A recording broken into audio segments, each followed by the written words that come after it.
very pleased to see you.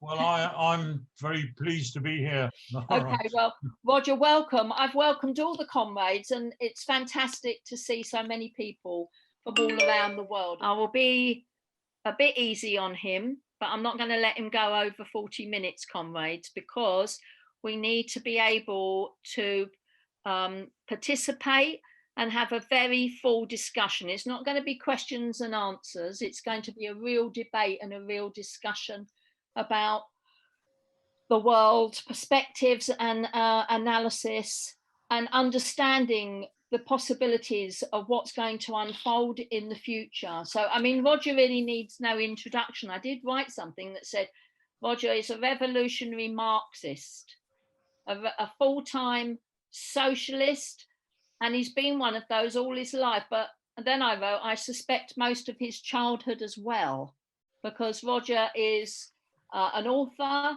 and he's not just a commentator, but he's a shaper of events and a campaigner. So Roger, it's over to you, comrade, and your time starts now. All right, comrades, thank you very much. I'll go straight into it. Our document is called 2020 Vision World Perspectives. The first part of that title is, of course, a pun that I couldn't resist. But what do we mean when we talk about perspectives? The word implies not just an awareness of our immediate surroundings, but some insight into how these will shift, not just where we are, but where we're going. A mere freeze-frame description of current reality at any given moment is misleading because it obscures the underlying tensions gnawing away below the surface. Looking at the world around us, a shallow observer will only see disaster and defeat. If we emphasize what's positive, then that's simply a necessary correction and not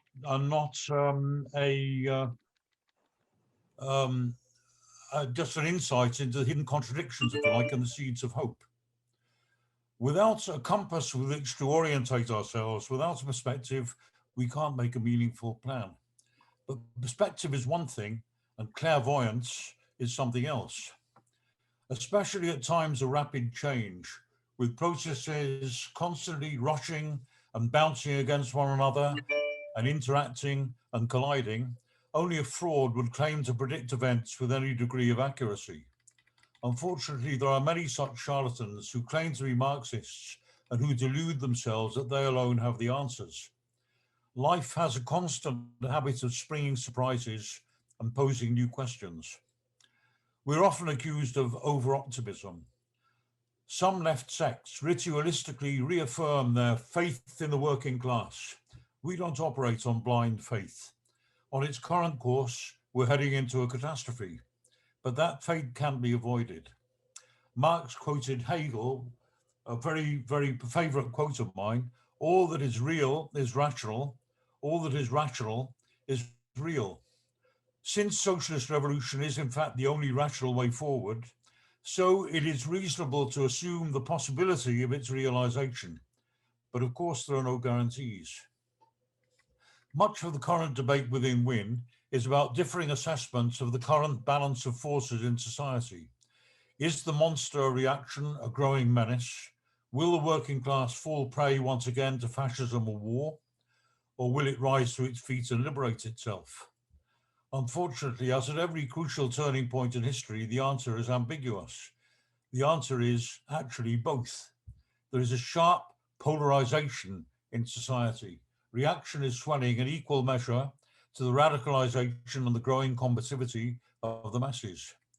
We're not ashamed of the controversies that are conducted within WIN. We're proud of them because they demonstrate that we're a living, growing force, a crucible of scientific laboratory experiment and not a mummified mausoleum of ideas. Many us have been members of groups where there was no controversy, not because disagreement was banned, but because due to the respect and loyalty for the leadership, it was never challenged. The leaders persisted in mistakes until it was too late to correct them. That's why WIN will not just tolerate dissent, but insist on a culture of constant challenge and debate in order to test out our ideas, knock away obsolete misconceptions, and constantly sharpen our vision. Now, it's impossible to understand the course of events today just within narrow national horizons. Politics, economics, communications, and consciousness can only be measured on an international scale today. Perhaps the stupidest statement ever made is that of one capitalist ideologue who in 1991 celebrated what he called the end of history. His timing was, I think, a little misplaced. In the 30 years since then, I think we'll all agree there's been quite a lot of history. It can end in one of two ways: either the end of our barbaric prehistory and the dawn of a new age of civilization, or it could mean the literal end of all history. In other words, the end of human existence. Ultimately, no other outcome is conceivable. On the contrary, we're entering the most disturbed, unstable, volatile period in history. In 2018, when we named our new journal On the Brink, to some people it seemed perhaps a bit exaggerated or premature. 2 years later, how dated that title already sounds. We're not on the brink, we're well over the precipice. 2 decades into the 21st century, scientific and technological advances now offer humanity potential prospects that had hardly been dreamed of by previous generations. As recently as the early 90s, mobile phones and the internet were futuristic fantasies. Remember the books of Douglas Adams? The very fact that we can meet like this today would have seemed miraculous, even in those days. In a rationally harmonized society, science could within a generation have achieved almost limitless potential to save the environment and magically transform human existence with the deployment of 3D printing, robots, renewable energy sources, synthetic meat, electric cars, energy efficiency, new battery technology, mechanization, automation, digitalization, artificial intelligence, etc. And yet, today, life is ever more dangerous. Even if it were not for the social explosions that are coming, terror, repression, and war, then in any case, environmental degradation is already threatening the very survival of the species. Most of the recent natural disasters, earthquakes, hurricanes, floods, volcanic eruptions, forest fires, tsunamis, etc., are linked to a human cause. These environmental catastrophes have already triggered local wars, civil wars, mass migration, and of course, a huge refugee crisis. Already before the pandemic, world capitalism was hurtling towards disaster. During the winter of 2008 to 9, trade and industrial production collapsed at a faster rate even than during the Great Depression. In the 10 years since then, the world capitalist economy has barely inched along at sluggish rates of growth and investment. Aggregate global debt has already reached the equivalent of nearly 250% of the world's GDP. And despite massive quantitative easing, the central bank's magical creation of virtual money, declining rates of profit have already kept productive investment at a standstill. A huge ballast of loose cash was sloshing around the economy, flooding into land speculation, property, artwork, and predatory asset stripping. Before the pandemic, the accumulated shortfall in the rise of world output set against the projections from the preceding growth rate was already the equivalent of the disappearance of the entire German economy. The world economy was already a minefield packed with explosive material, corporate debt, protectionism, competitive devaluations, the start of a global trade war, most ominously a slowdown in the Chinese economy. So we wrote in the, I'm sorry, 1 second. We wrote in the 2020 document that the economy is increasingly vulnerable to the shocks that lie ahead. But what a shock was about to come. The most immediate manifestation of environmental catastrophe is the pandemic. Of course, it's not an act of God, it's a crime of capitalism. It's not a freak accident, but a direct consequence of capitalist vandalism of the natural habitat, the relentless encroachment of capitalist agribusiness. Mercenary mass factory farming was long known to breed viral diseases which easily spread from animals to humans.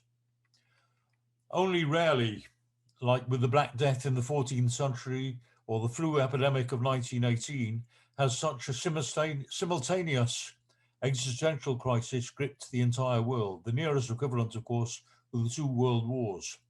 But in terms of disease, most of us were aware of such nightmares only from literature, those of the books of Defoe, of Albert Camus, of Jack London.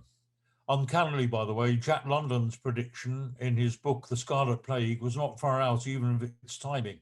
He dated it at 2013. So far, at least 85 million people have been infected, and almost 2 million, probably more, killed. The toll is rising by some 15,000 deaths per day. Yes, vaccines are coming to the rescue, but listen to Dr. Ryan of the World Health Organization, who said, this pandemic is not necessarily the big one. This is a wake-up call. The planet is fragile. So the writing is on the wall. Worse plagues are coming. Capitalism is poisoning the earth and leading to the threat of the extinction of human life. More than 100 years ago, Rosa Luxemburg summed up the alternatives facing humanity, socialism or barbarism. Even disregarding the social storms that are approaching, what else could we call the spectre of plague and environmental catastrophe but a threat of utter barbarism? The crisis, of course, is not caused by the pandemic, but it's grossly inflamed by it. Stalling growth already led to rising unemployment and triggered mass uprisings. There were already disproportionate levels of corporate and government debt. With interest rates still at record lows since the 2008 recession, there's little room for maneuver. So 2020 has already been an economic catastrophe, the worst since the slump of 1709. What are the prospects for recovery? Well, as Michael Roberts tells us, certain, of course there'll be a recovery. But as our comrade has explained, and this is in line with the forecasts of the IMF, the World Bank, and the OECD, there's no chance of a V-shaped recovery, a return to earlier growth rates. The pandemic has caused the collapse of many companies already. The accumulation of corporate debt and sovereign debt will slash investment prospects, and the risk looms ahead of a credit crunch and financial collapse. I'm sorry, I've lost my place. Of course, not everybody will suffer. One remarkable phenomenon today, and one factor in the approaching revolution, is the extraordinary growing gap, the polarization of wealth, the accumulation of riches at one pole, and at the same time a misery at the opposite pole. In 2018, despite the recession, billionaires saw their combined fortunes growing by $2.5 billion per day, while the relative wealth of the world's poorest half, 3.8 billion people, was declining by $500 million per day. Every day, Jeff Bezos of Amazon gets $250 million richer. Already 4 years ago, 8 billionaires owned as much of the poorest half of the world population. In the 7 months from March to October 2020, America's 614 billionaires grew their net worth by a collective $931 billion to reach a record collective wealth of $10.2 trillion. And when working people feel that their sacrifices are futile, that's what puts revolution on the agenda. It's not only the Marxists who are aware of that. Listen to the former IMF boss, Dominique Strauss-Kahn, warning of social unrest and rising social discontent in nations all around the world. Then Joseph Stradler, head of a club called the Global Ultra High Net Worth. This is something billionaires are concerned about. At what point will society intervene and strike back? And then there's Nick Hanauer, who I quoted in the 2020 document, who said, unless our policies change dramatically, we'll be back to late 18th century France before the revolution. Jeff Bezos had already become the first person ever to have a net worth valued at more than $180 billion. But the news 2 days ago is that Jeff Bezos has been overtaken. Now, Elon Musk has overtaken him by another couple of billion. Musk is now the wealthiest person alive. If we look at a previous holder of that title, who sat on a fortune estimated at between 3 and 400 billion in today's money, that person was Tsar Nikolai Alexandrovich Romanov, Nicholas II of Russia.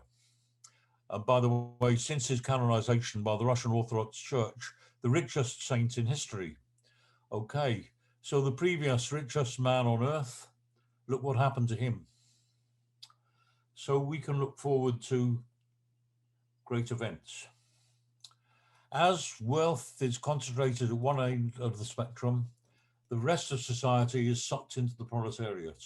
The working class today is for the first time ever, majority of the world's population based on every continent. For every one worker in the West, there are now 5 based in China, Russia, Eastern Europe, Africa, Latin America, and the rest of Asia. There are now 3 billion wage workers worldwide, including 100 million industrial workers in China, more than double the number in all the G7 countries put together. China has now crossed the line to become a predominantly urban society. The specific weight of the proletariat on a world scale is the most decisive change in the world balance of forces, and women now constitute a majority of the working class and are right at the forefront of struggle, both as militant workers at the same time in their role as traditional custodians of the family. They are at the cutting edge of resistance to austerity. The ruling class are painfully aware of the dangers this poses. They looked already with fear at the growing revolt in Greece from 2011 to 2015, which not for the first time took the lead in the world revolution. In Greece, the bankers of Europe first came face to face with the rage of the masses. Within the space of 5 years, protests surged onto the streets in demonstrations, occupations, and literally countless general strikes, well over 50. It was the public spaces that became the site of mass discontent. Workers, pensioners, the unemployed, housewives, students, youth, small entrepreneurs, veterans, significantly also migrants and refugees, they all participated in this mass uprising. The occupation of the city squares, the most eloquent manifestation of popular outrage. In an opinion poll in 2011, 33% of the population opted for revolution, and a colossal 35% of the Greek population had personally taken part in at least one street demonstration, an amazing 1/3 of the population. And then came the famous referendum in July 2015, when 62% of the electorate, including a clear majority within nearly every single demographic category of the population, voted a resounding no to the bankers' demands. Almost 2/3 of the population were ready to defy the bankers at no matter what cost. Now, Varoufakis recounts the moment when Tsipras, the leader of a new left party created and elected to stand up to the bankers, confessed that he was going to capitulate due to personal cowardice, something which he spelt out in so many words that could only have aroused contempt from the descendants of those hundreds of thousands of Greek heroes of past generations who had given their lives in the underground partisan resistance to the Nazi occupation, and then again in the civil war which followed, and of the hundreds of youth who died in the uprising against the colonel's dictatorship in 1973. Now, what we saw and what was warned of then by financiers, which quoted in the document, is that they knew that what happened in Greece was only a foreshadowing of what was going to come throughout Europe and throughout the world. And what we're seeing now is a new era has begun.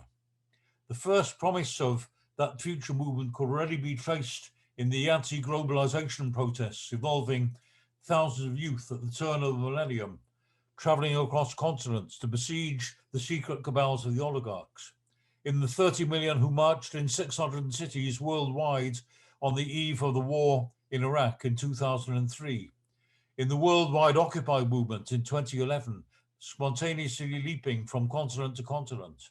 In spontaneous uprisings spreading across entire regions like the Arab Spring. In the millions who took to the streets in 2013, in simultaneous protests throughout Turkey, Brazil, and Egypt, in the landmark cross-border general strike across southern Europe in 2014. And there are many, many I could go on.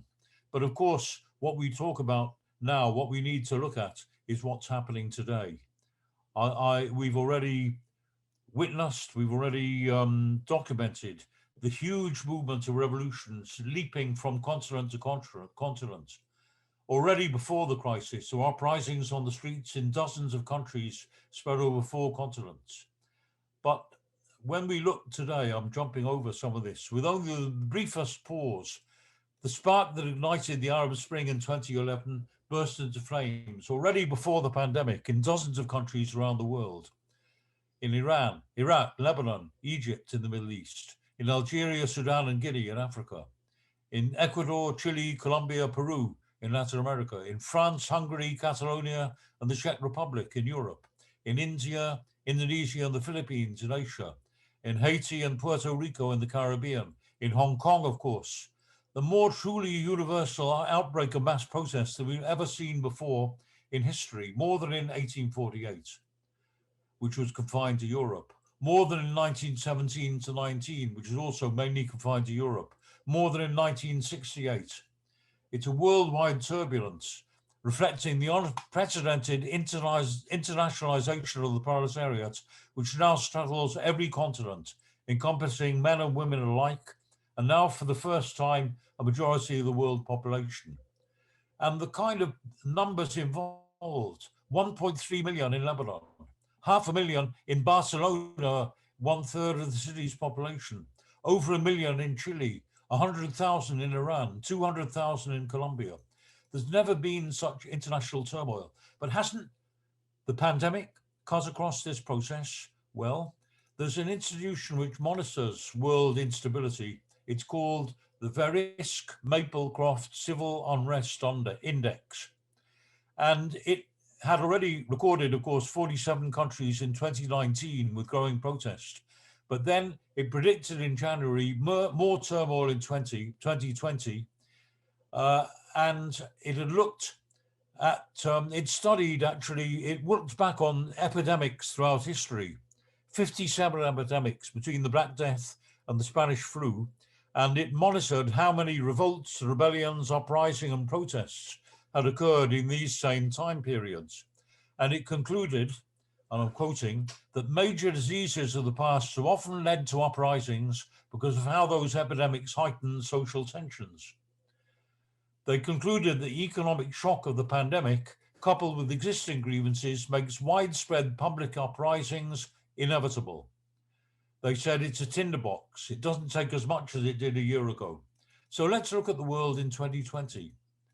I won't say anything about the magnificent revolution in Belarus because we're proud to have its most radical leaders here with us today, and they will speak for themselves. 5 months of mass demonstrations facing brutality, torture, and assassination. Similarly, I won't speak about Black Lives Matter in the USA. We have comrade right at the leadership of this from Louisville, Comrade Tia. I won't speak about the protests in Zimbabwe because those comrades again are with us, or the year-long Gilets jaunes uprising in France and the wave of strikes. We have French comrades who can report much better than I can. These have been joined by movements in every continent, in Thailand, Indonesia, Guatemala, Colombia, Ecuador, Nigeria, Guinea, above all, by the way, in India. Just to give, let me speak a little bit about some of those. In India, 3 times in less than 5 years, India has been brought to a complete standstill by general strikes of 200 million workers. In fact, in the latest case, reaching 250 million, 1/4 billion workers. A general strike, national blockade of roads and transport, joined by an uprising of peasants, up to 300 million, who marched on Delhi and occupied the streets of Delhi. I could go on and on and on, giving details.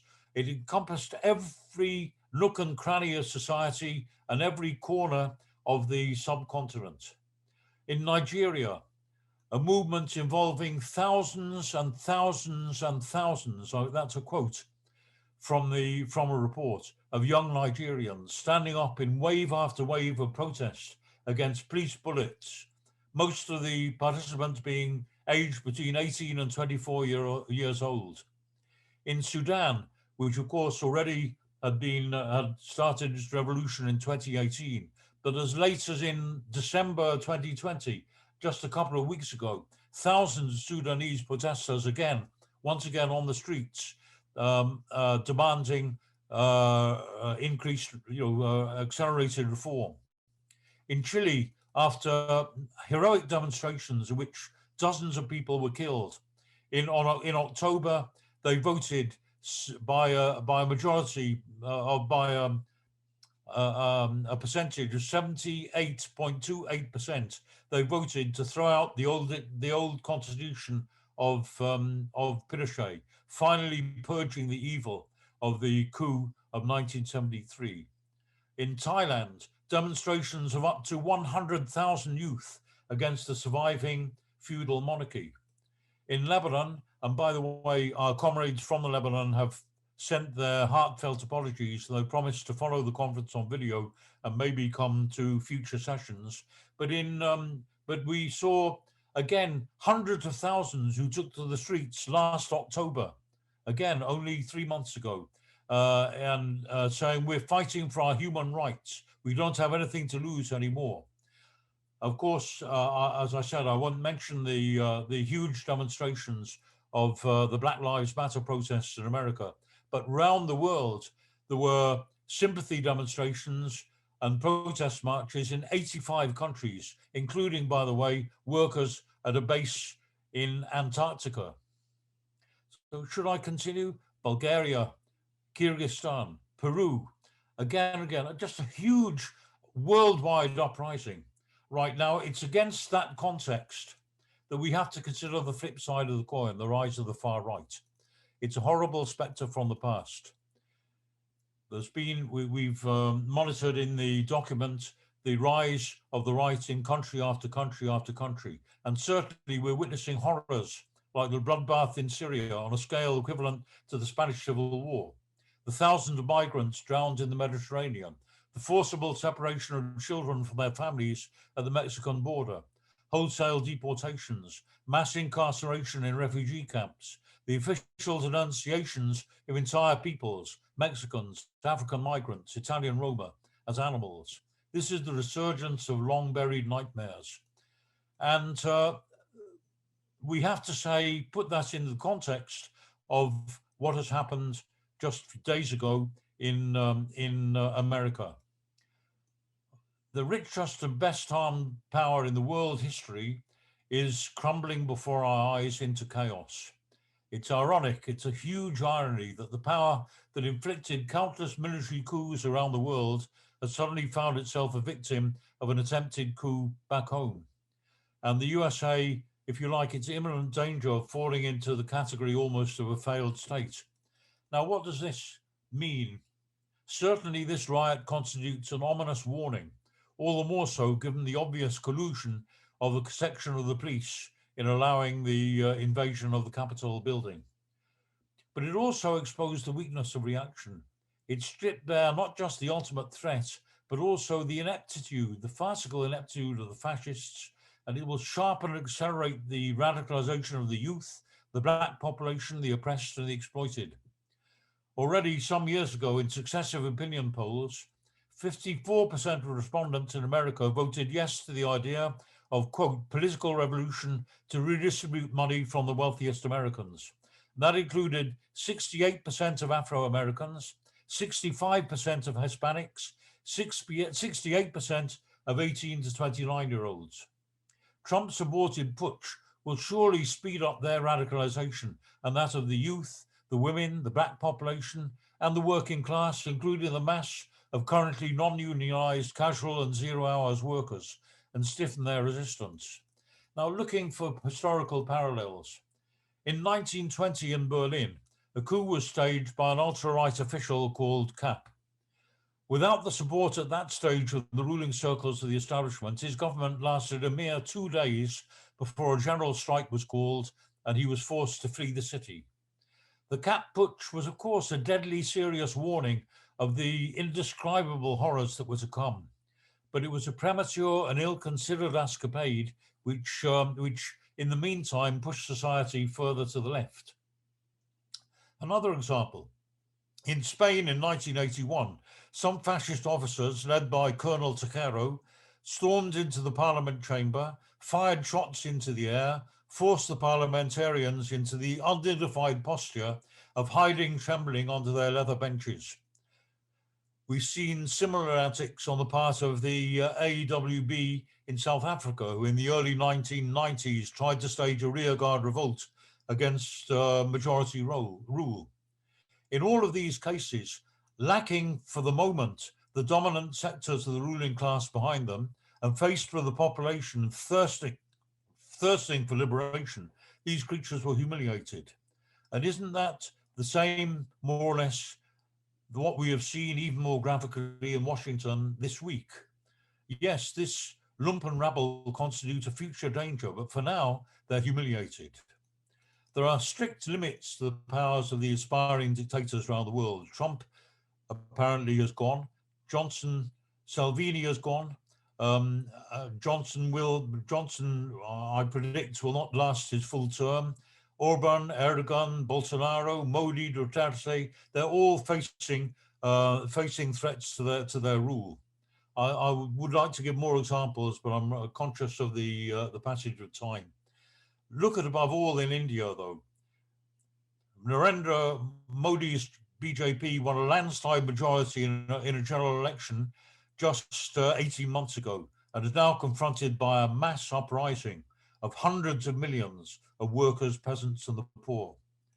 So history is at a turning point. How do we describe what's happening? We've quoted before, but I'd like to remind Hegel's haunting lines: "The owl of Minerva spreads its wings only with the falling of the dusk." A poetic image, meaning that it's only in retrospect that a historical epoch can be neatly classified. But I would say that what we're seeing is, to give just one more quote, Gramsci, which we reminded of only a couple of weeks ago by Comrade Felicity: "The old is dying and the new cannot be born. And in this interregnum, a great variety of morbid symptoms appear." So the old system is in a state of collapse, and yet a viable alternative has yet to materialize. Now, we've seen the arena of struggle now is not just in the workplaces, but on the streets. From Tiananmen Square in Beijing, Palace Square, Bucharest, Wenceslas Square, Prague. But now we have to add, and there's many, many more which are listed in the document, but now we have to talk about the public squares in Algiers, Khartoum, Minsk, Beirut, Bangkok, Lagos. So hundreds of thousands have been marching and mobilizing. And that's why we're on the eve of the development of sleeping giant. So what is the role of WIN in creating the basis for new international? This is the last point I want to make. The need of the hour is a new international, drawing together these movements of the masses into a common program. It's not for Marxists simply to lecture the workers on the basis of what they've learned from the textbooks. It was the workers of Paris in the Commune of 1871 who demonstrated to Marx, and not the other way around, the necessity of smashing and replacing the bourgeois state machine rather than simply commandeering it. It was the workers of St. Petersburg in 1905 who, by their own spontaneous improvisation, formed the Soviets as democratic organs of workers' power against the wishes of the local Bolsheviks, who were initially distrustful of what they perceived as a threat to their precious leading role of the party. Trotsky was its chair, and it was to the lasting credit of Lenin, at that time they belonged to different factions, that the Bolsheviks were so quick to acknowledge the form of organization that workers created. There are many, many, many examples, and I don't want to to put them down before you again today. But we in WIN today, unlike so many left groups, we're not playing Menshevik and Bolshevik computer games. We're not retired generals constantly playing war games in which we're fighting yesterday's wars. When Trotsky called for a fourth international in 1938, everyone knew what he meant, because millions of people, millions of workers were already affiliated to either the Second Socialist International or the Third Communist International. And it meant that it was a declaration that these were no longer fit for purpose and a fourth needed to be built. Trotsky had authority as the leader of the 1905 revolution, the co-leader of the October Revolution, the founder of the Red Army, the organizer of the left opposition. Who are we? We still have to earn our credentials. We can't propose resolutions committing the workers to a worldwide general strike as the Socialist International did in 1912, because there is no such international body. We can't proclaim a new international imposing strict conditions for membership and denying membership to the old leaders, as Lenin did in 1919, because we don't have the authority of having led the working class to power. So what we have to think is, what would Marx do in the current situation? Well, looking at Marx in the run-up to the 1848 revolutions, he corresponded patiently and tirelessly with committed socialists around the world, and that mainly meant in three countries, in England, France, and Germany, trying to win them, trying to link them with the revolution wherever it manifested itself, trying to draw them to a common program, and raising the banner of a future international. I found a letter that Marx wrote in 1846 to someone who was a bit of a surprise to me, someone who later became, in fact, very, very soon, within months, became an implacable political opponent of Marx, a man against whose ideas Marx wrote entire books. But in 1846, in March 1846, he wrote a letter to Proudhon in Paris. He didn't denounce him, he praised him, and he cordially invited him to a discussion. And he invited him to join into a dialogue with his comrades in a handful of other countries. What was he doing? Far from the popular caricatures, Marx didn't just denounce those who didn't support his point of view, insist on unanimity. He patiently argued his case, but he was painstakingly creating a network. And that's what Win is doing. At this stage, our guidelines are three things. One, political education. That is the key to everything. In our documents, in our journal, in our Zoom meetings, some comrades have asked, what's the point of our Zoom meetings? Precisely to educate ourselves and to educate all the periphery around us. Secondly, active participation in the labour movement. As we have, for instance, in our intervention in the NEC elections in the Labour Party in Britain. And three, building links worldwide. Marx and Engels had no internet. They had no Zoom. With the enormous advantages that we have, we're doing what they were doing at a comparable stage. We're establishing a workers' international network, linking genuine worker activists and socialists worldwide and laying the foundations, we hope, for a future international which can, must, and will become a movement of tens of millions. Thank you, comrades. Thank you, Roger. That was a very inspiring lead-off. And our supplement to the 2020 vision isn't quite ready yet and will be ready very shortly, and you will be sent a copy of it.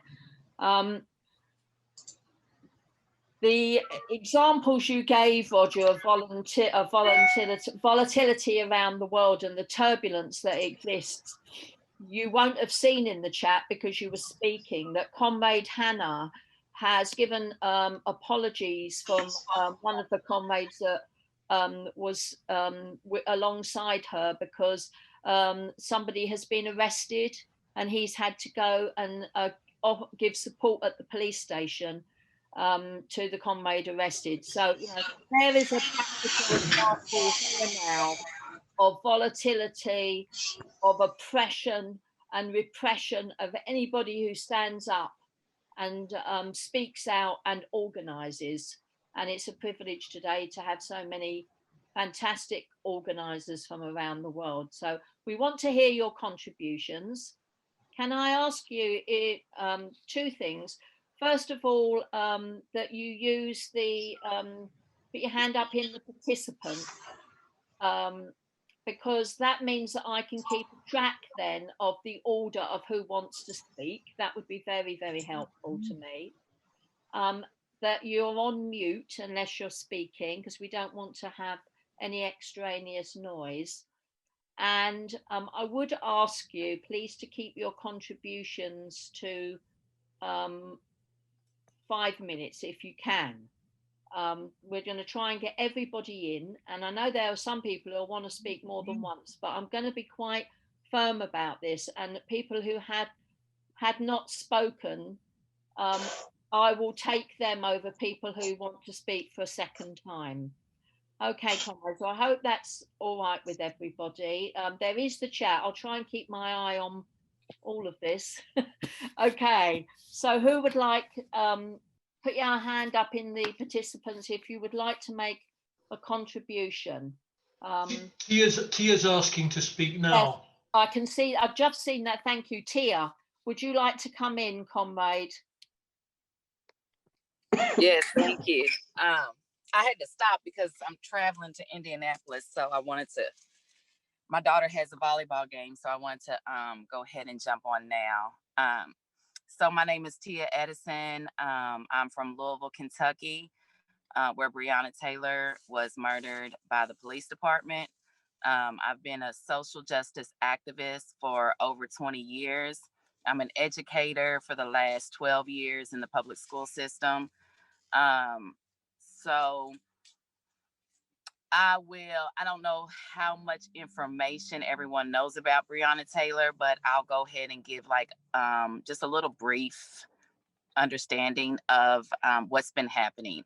So on March 13th, there was 5 no-knock warrants that were that the police department had gotten. They were going after Breonna Taylor's ex-boyfriend, who lived in the West End on this particular block that is that we're getting ready to gentrify it, okay? And so anyways, they went out there and they said that they knocked and announced themselves. Later on, we found out when Kenneth Walker, when his 911 tape, that was the boyfriend, her current boyfriend at the time, her and her current boyfriend was at home. It was 12:30, 1 o'clock at night. They were asleep in the bed. They hear a boom at the door. They ask who it is. No one answered. They asked a couple times. No one answered. Next thing you know, the door slams open. By the second or third knock, they had got up out of the bed. They had walked to the hallway and they kept on yelling, like, who is it? Right after that, the door slams open. So Kenneth Walker had already grabbed his gun because he didn't know who it was. And he shot, like, not headshot, but like kind of down. And he ended up hitting one of the police officers in the leg. And after that, there was at least 25, 30 bullets that entered into the home, hitting Breonna 8 times. And so when the information came out, everyone said that it was a drug dealer's girlfriend and it was a shootout and the police got hit. And they arrested her current boyfriend because I don't know how he came out of there alive, but he ended up coming out of there alive, and they arrested him for attempted murder of the police officers. So at this time we were given misinformation, and we just all kind of, and the pandemic hit at the same time. This was March 13th, so the whole city closed down. And so most of our attention was like on this pandemic. How do we move in this new era of life? And it wasn't until about 2 or 3 weeks later, we started questioning what really happened in this situation. So on May 28th, this is a couple months later, we finally got the 911 call from Kenneth Walker the night that it happened. So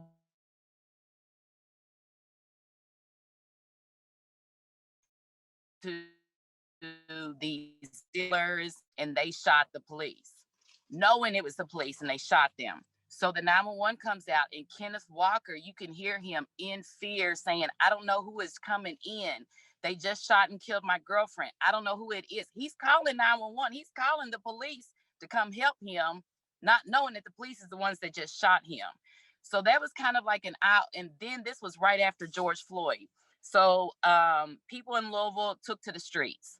And that was about 230 days ago. My organization is called the Kentucky Alliance Against Racist and Political Repression. And so a lot of us women had got together there 2 nights after the beginning of the march. The National Guards was called in, and another person was killed by the National Guards named David McAtee, which has not been mentioned. Like, no one knows about him, but he was actually killed by the National Guards 2 days after we started protest. So at that point, my organization was like, we have to do something. So we decided to occupy, it's in the business district area of Louisville, Kentucky. It's right where the city hall, the Hall of Justice, the court, the police department, it's in the center of all of that. And so we told the community that we were not going to leave until someone was fired, arrested, and charged for Breonna Taylor's murder. Because at this point, we knew that she was innocent. She actually was an EMT worker. So she was out here saving lives during a pandemic and was at home in the bed asleep.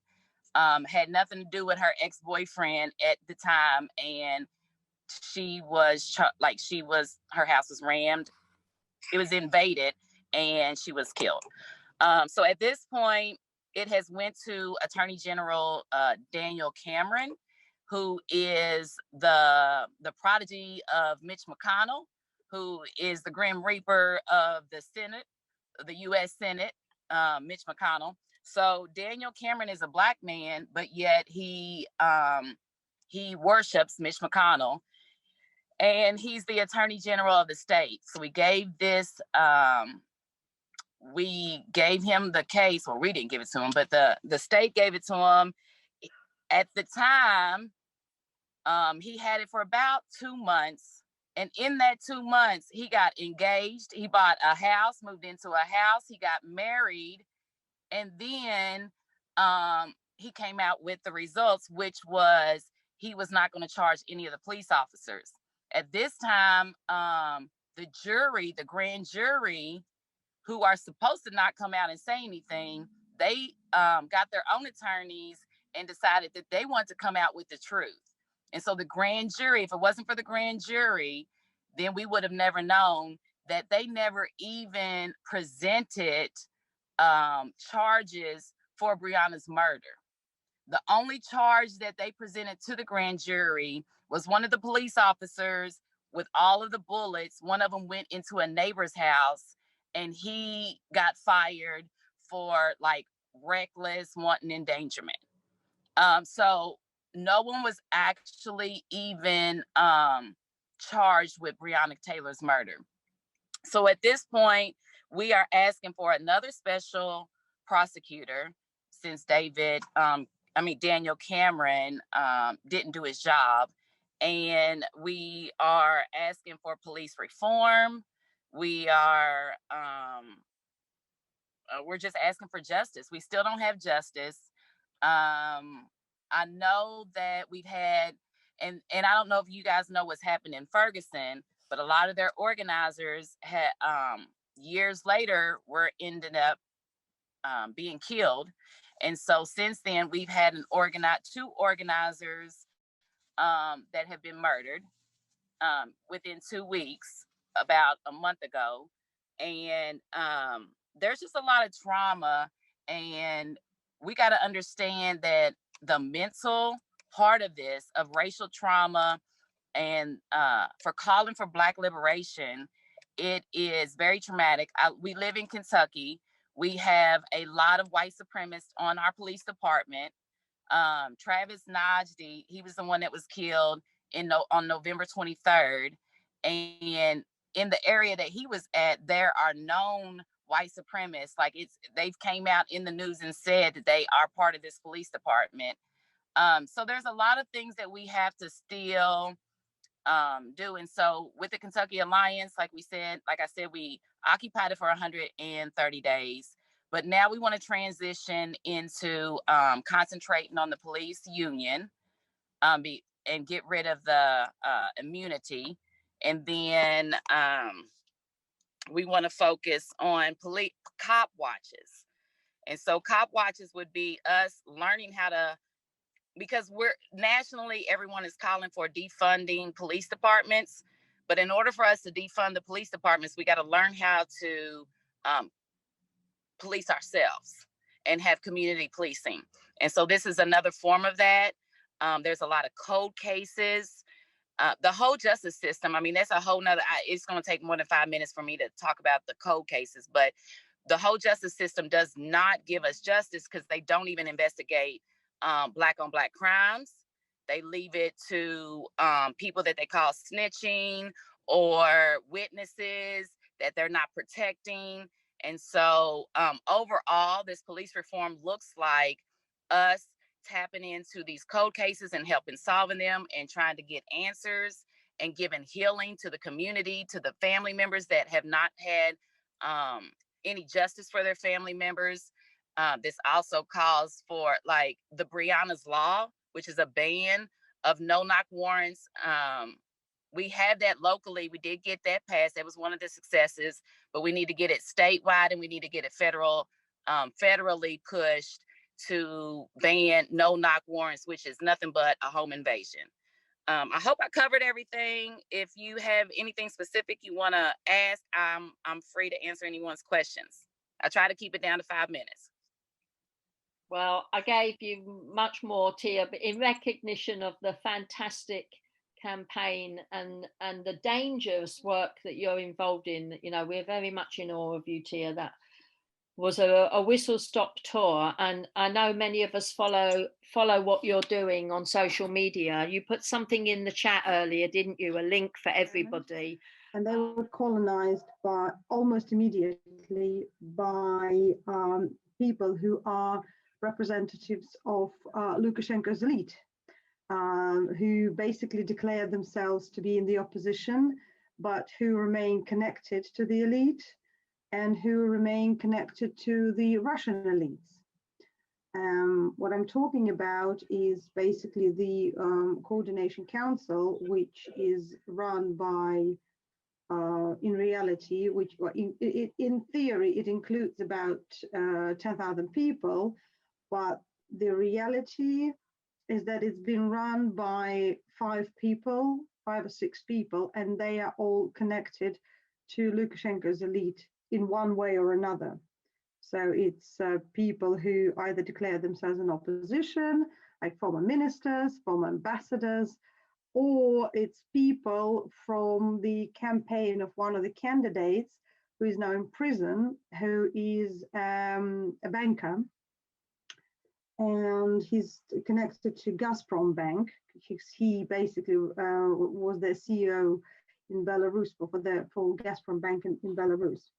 So what's been happening now is that his team went to Moscow and they had negotiations. That was about 3 weeks ago, give or take. And after that, the things started moving a bit faster because they're advocating for the new constitution, which is the amendment of the current constitution. The problem with the current constitution is that it was changed so many times by Lukashenko that it now basically gives him dictatorial rights for the rest of his life. And the social democratic opposition, which is the REP union is a part of, argued that what the best way to work would be to adopt the early constitution, which is 1994 edition, the only one which was adopted before Lukashenko came into power. So it doesn't have these articles that basically grant the president dictatorial responsibilities.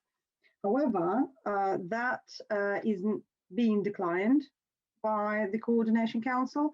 who want to amend the current constitution. They don't say how, but they involved the former leader, Svetlana Tikhanovskaya, in that.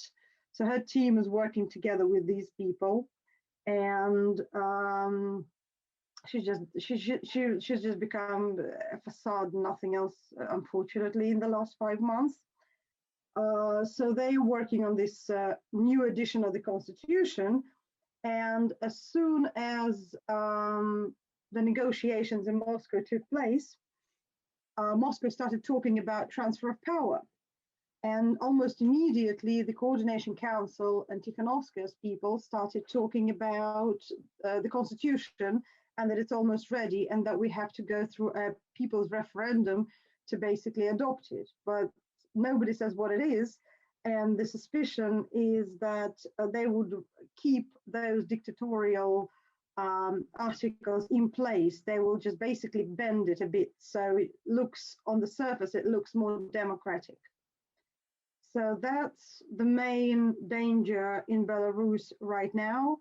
And the problem is that, people just don't want to, some people they just don't want, they're all of what they want is Lukashenko out. And people don't really care who comes after them. And for people who do care,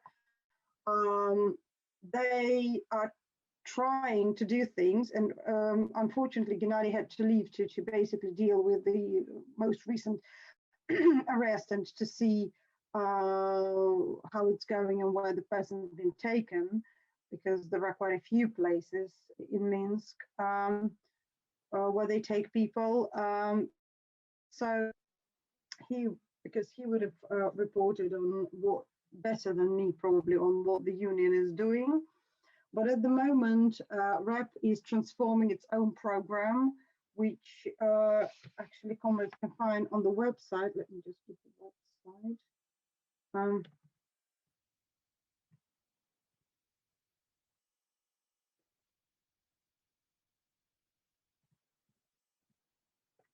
We have a page in English, so you can look through the website. So what we're trying to do is we get the workers-centered REP union program, and we are trying to make a wider program based on that. And I want to thank David Hemson very much for helping us with that, because he had made many valuable contributions, which the union leadership is looking at the moment. So what we're trying to do is we're trying to base a social democratic program around the program which centers on workers' rights, and together a wider social democratic opposition which will speak on behalf of the working people. Lukashenko is now preparing his what he calls the All Belarusian Unity Gathering in February. So what we want to do is we want to put an alternative to that. We will try to do that via social media as much as we can. Unfortunately, most of the better read websites have been colonized again by the Coordination Council, and due to the fact that, well, they basically pay people off. They managed to collect a lot of money, which was supposed to go to help the Belarusian people, which did not go into, which wasn't basically used on that. And so, they have their own fund, which is Baisol, which is not accountable to anyone, actually.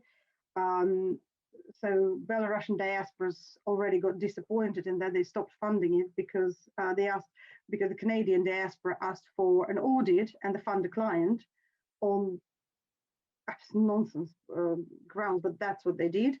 So they stopped financing that and the associated campaigns, which are non-accountable at all because they say openly we don't have any paperwork. But with the funds that they collected, they can do a lot of things, including basically paying off social media. So that's what we're trying to do. We're trying to speak up and put our program out for discussion by people, to see the reactions, to see so people would actually know that there is an alternative. I'll ask you to alternative. Yeah. So yeah. So there is not just Lukashenko and the elite transition, but it's something else as well. Thank you so much. Sorry, I probably took up too much time. No, thank you, Hannah, very much. And we really appreciate the struggle and support the struggle that you're involved with in Belarus, and solidarity to you and all your comrades that are there. Now, Jabu, you had your hand up. I don't know if you still want to come in, because it looks as though you've taken your hand down now. Okay, is Jabu there? Yeah, I took my hand down because I particularly wanted to give solidarity to Tia, who's facing one hell of a situation, and it seems to have been ongoing. And I just wanted to express that we felt her pain, but I also wanted to alert everybody of the double agenda of the neoliberal capitalist countries when it comes to administering justice in terms of racism.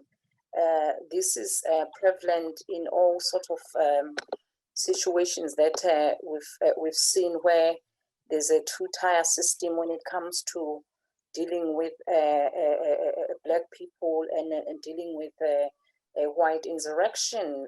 We saw the storming of the capital and the reaction of the forces with regards to the people who were offensive to the capital in comparison to Black Lives Matter.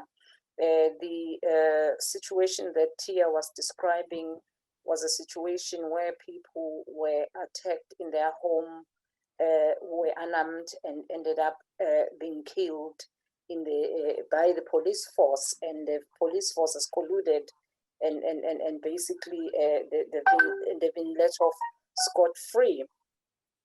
This is prevalent. It's prevalent in so many countries, including countries like South Africa, where law enforcements are backed in terms of how they repress the poor.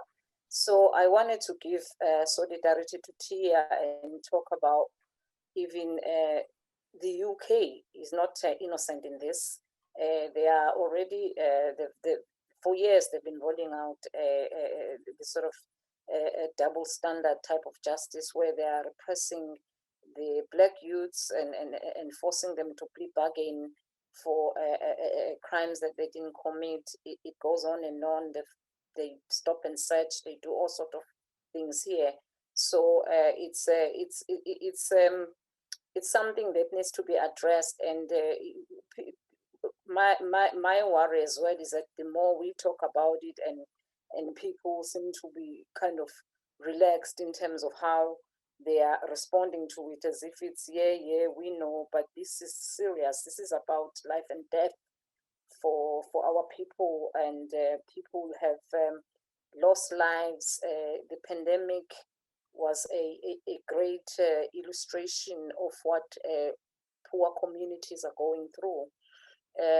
I want to express the word poor community because there's a tendency to actually use the Black elite or Black middle classes to look at those communities as if, to look at that class as if they represent the whole of the Black community. There are communities in the world that are really suffering from police, from over being policed by the police and police brutality. And also, as Roger was speaking and talking about the storming of the capital, it reminded me very much of the time of the AWB, which was the Afrikaner racist Nazi type of similar party in South Africa, which stormed parliament during a negotiation for the new South Africa.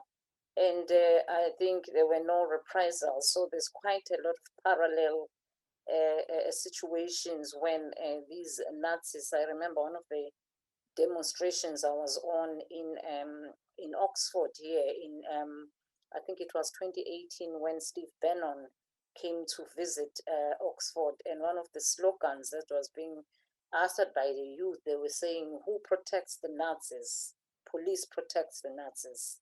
And this is something that people are coming to reality with, that the system seems to protect these people that are basically subversive towards the state, or subversive towards poor people and immigrants. And I'll stop there, but my intention was to give Tia solidarity from Oxford, and basically just to say to them to hang in there, and then just basically we're looking for ways to see how we can work with them. I've been trying to connect with the people that supported Black Lives Matter here, and people that are still sympathetic to what Black Lives Matter was trying to do. Thank you. Yeah, thank you for that, Jebu. It was a really great hour, and whatever it was, it seemed to go by in a few minutes. Saranapala from Sri Lanka. Is Saranapala here from Sri Lanka? We would like to hear you speak, Saranapala. Yeah. I hope I've said your Hello? name correctly, comrade. Yeah. Can you hear me? Yes, we can hear you. Yeah, all of you. Thanks. The first day we are participating in the WIN conference. And I want to thank Comrade Roger, because we knew him in 1992, I think. And after we passed, the 30, 40 years, and the same that so many international we passed, and finally, however, we met WIN, comrades Roger. Accidentally, I met him and I made a request to join with WIN and to continue the discussion. Mainly, I think all of comrades, I want to explain you that this is the country in the world. The Trotskyist movement was very strong Trotskyist movement in Sri Lanka. Especially the LSSP was the founder of the Trotskyists in Sri Lanka. So, however, all the Trotskyists since the past, the duration of the past periods, all the leaders of the Trotskyists betrayed the working class in Sri Lanka. Today, they vanished, actually. So there are fragmentations of the working class, behind them. So it's a very tragedy in Sri Lanka when we consider the left, especially the Marxist in Sri Lanka. And the thing is, however, that we started from CWI, and also I think at that time Roger also was with CWI 1992, or I think I don't know exactly what the year Comrade Roger left CWI. However, we left it the time period, that 2006. We left the CWI because of the conflict of the arguments and the things within the section in Sri Lanka. However, I started politics with the League for the Fifth International, and with 12, 13 years we worked with them.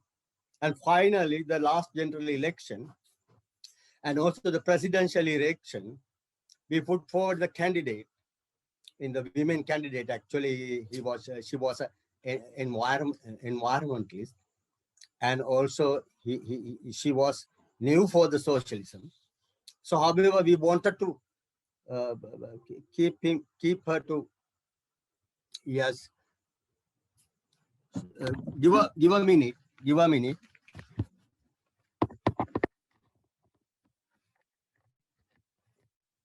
Yeah, then because at that presidential election, there were so many left candidates, you know, the CWI candidates and USEC, the FI candidates, and the normally the Marxist candidates. There were 4 candidates in Sri Lanka, the last presidential election. So our candidates got 29,000 votes from the all over the country, but all others less than, when we count 3 of the candidates couldn't get 29,000 for the last presidential election. And also we contested the general election, parliamentary general election. At that time also, so we got significant amount of more than others of the country. But we do not believe the bourgeois politics and also the bourgeois parliamentary. But the thing is, we want to establish the revolutionary politics on the mass, to start a debate, arguments within the people. Is the you know that this is a time to keep them educate the workers and youth and women and the farmers, all of them. That's the way, because we put forward the revolutionary program. There was not any other candidates put forward the revolution program for the election. So that's why we were. But the League for the Fifth International refused to contest, because they said, we are a small group. Yeah, we admit it. We have no resources. Yes, that's true. We admit it. But, you know, the comrades, all of you comrades, I want to explain. After 1980, this is the, you know, the neoliberal structure. 1977, the bourgeois leader, Dia Jayawardena, started to the open economy, and he started to the liberal, you know, economic liberalism. So then, but however, he himself understood, if the working class was strong, he couldn't carry out his policy. So that's why the Jaya, the leader of the bourgeois leader at the who came to power in 1977, he abolished the 1980 strikes. So after that, 1980 strike abolished, and 1983 he banned the all left parties, and also 1986 the you know that the Chauvinist forces came to society and the, you know, destroy the working mass people. All the defeats, we couldn't gathering the working class. There is no strong working class center in Sri Lanka.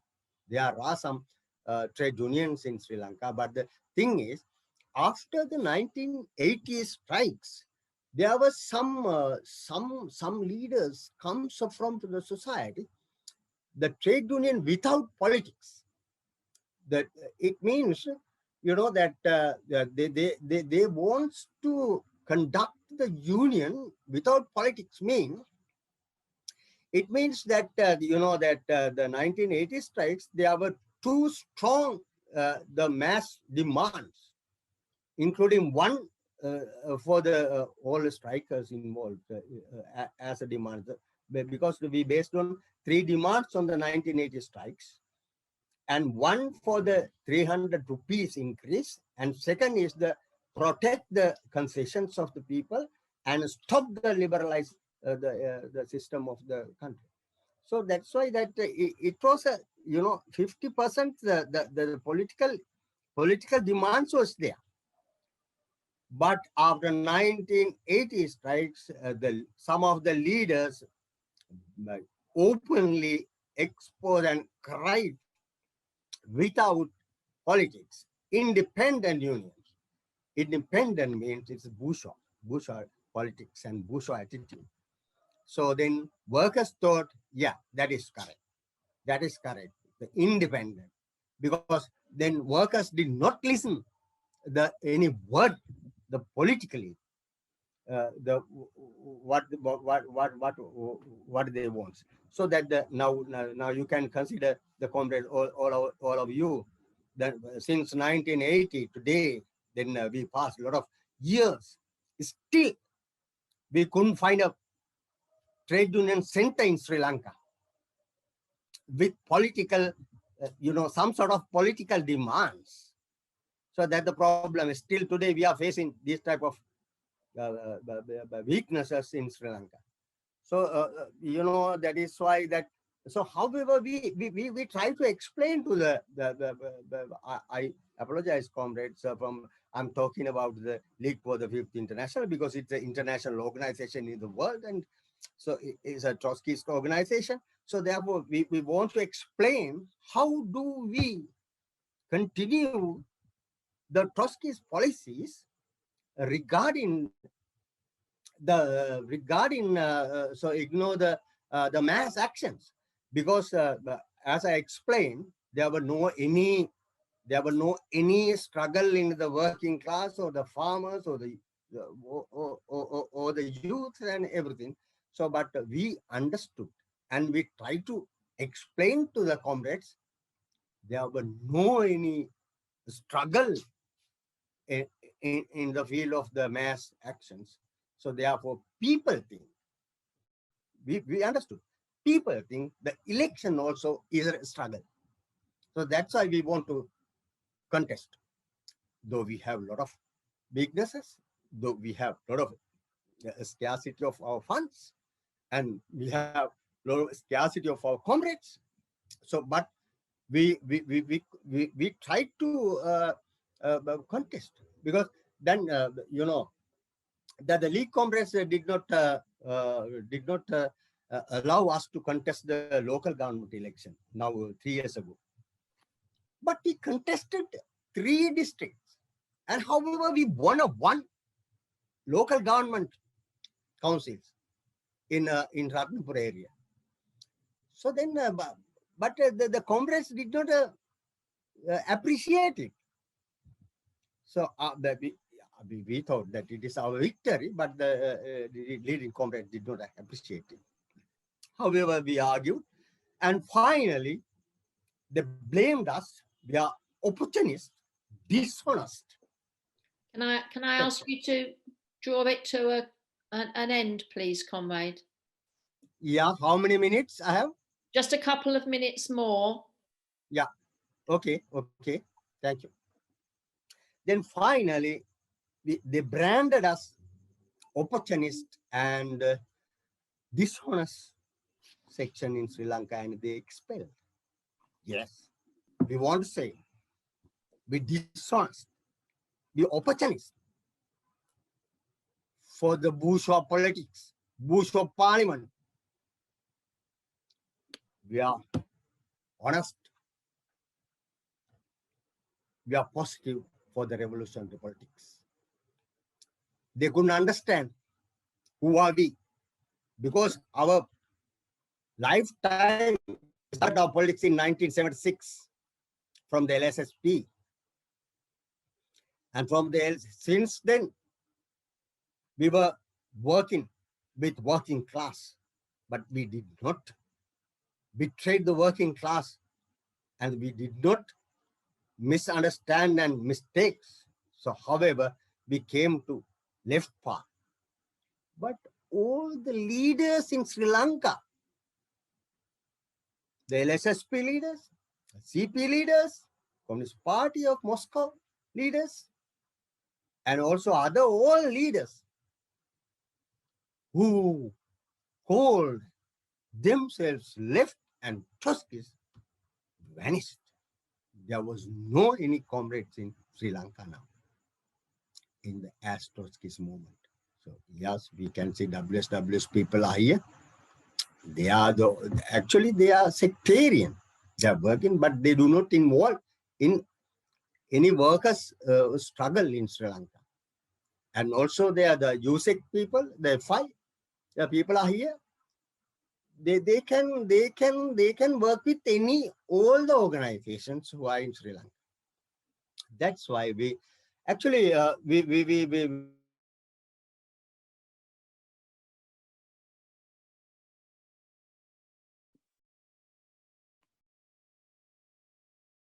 I think that Saranapala, we've lost him, possibly. Yeah, it looks like it. Okay, so I'm sure that was being drawn to a conclusion. Thank you for your contribution, comrade. I'm now going to bring in Themos. Themos, Hello. Hello, Themos. Hello. Go ahead when you're ready. First of all, I want to thank the organizers for organizing this meeting and giving us the chance to hear from the very inspiring actions all around the world that we've heard in this discussion. I also like to thank the compilers of probably one of the most perspectives documents of the recent period about the world we live in, and especially the description of how the world revolution is developing, and the description of the way revolutions start and spread like wildfire across societies, across countries, across the world. Because this is the sort of thing that we should be preparing for, and this is very, very important. I have one or two reservations, not of substance, but of the sort of hierarchy that we should look at. The first one is this question of barbarism connected to the environmental disaster. Of course, an environmental disaster is a very real and is not very far away, and it's creating a situation that it will be impossible for anybody to sustain. But whatever the situation is, that's a medium to long-term prospect. It's not an immediate issue, at least not for the masses of the world. What is immediate is the fact that capitalism is unraveling very fast. It is creating conditions of barbarism which are much, much closer and much more specifically created by the system, not as a long-term situation. So the battles, the class war of the next period will be will actually be there. It will actually be with the people who rule the world, the ruling elites and the working class, and not at some distant future that the world will run out of resources and be catastrophically brought down by the environmental catastrophe.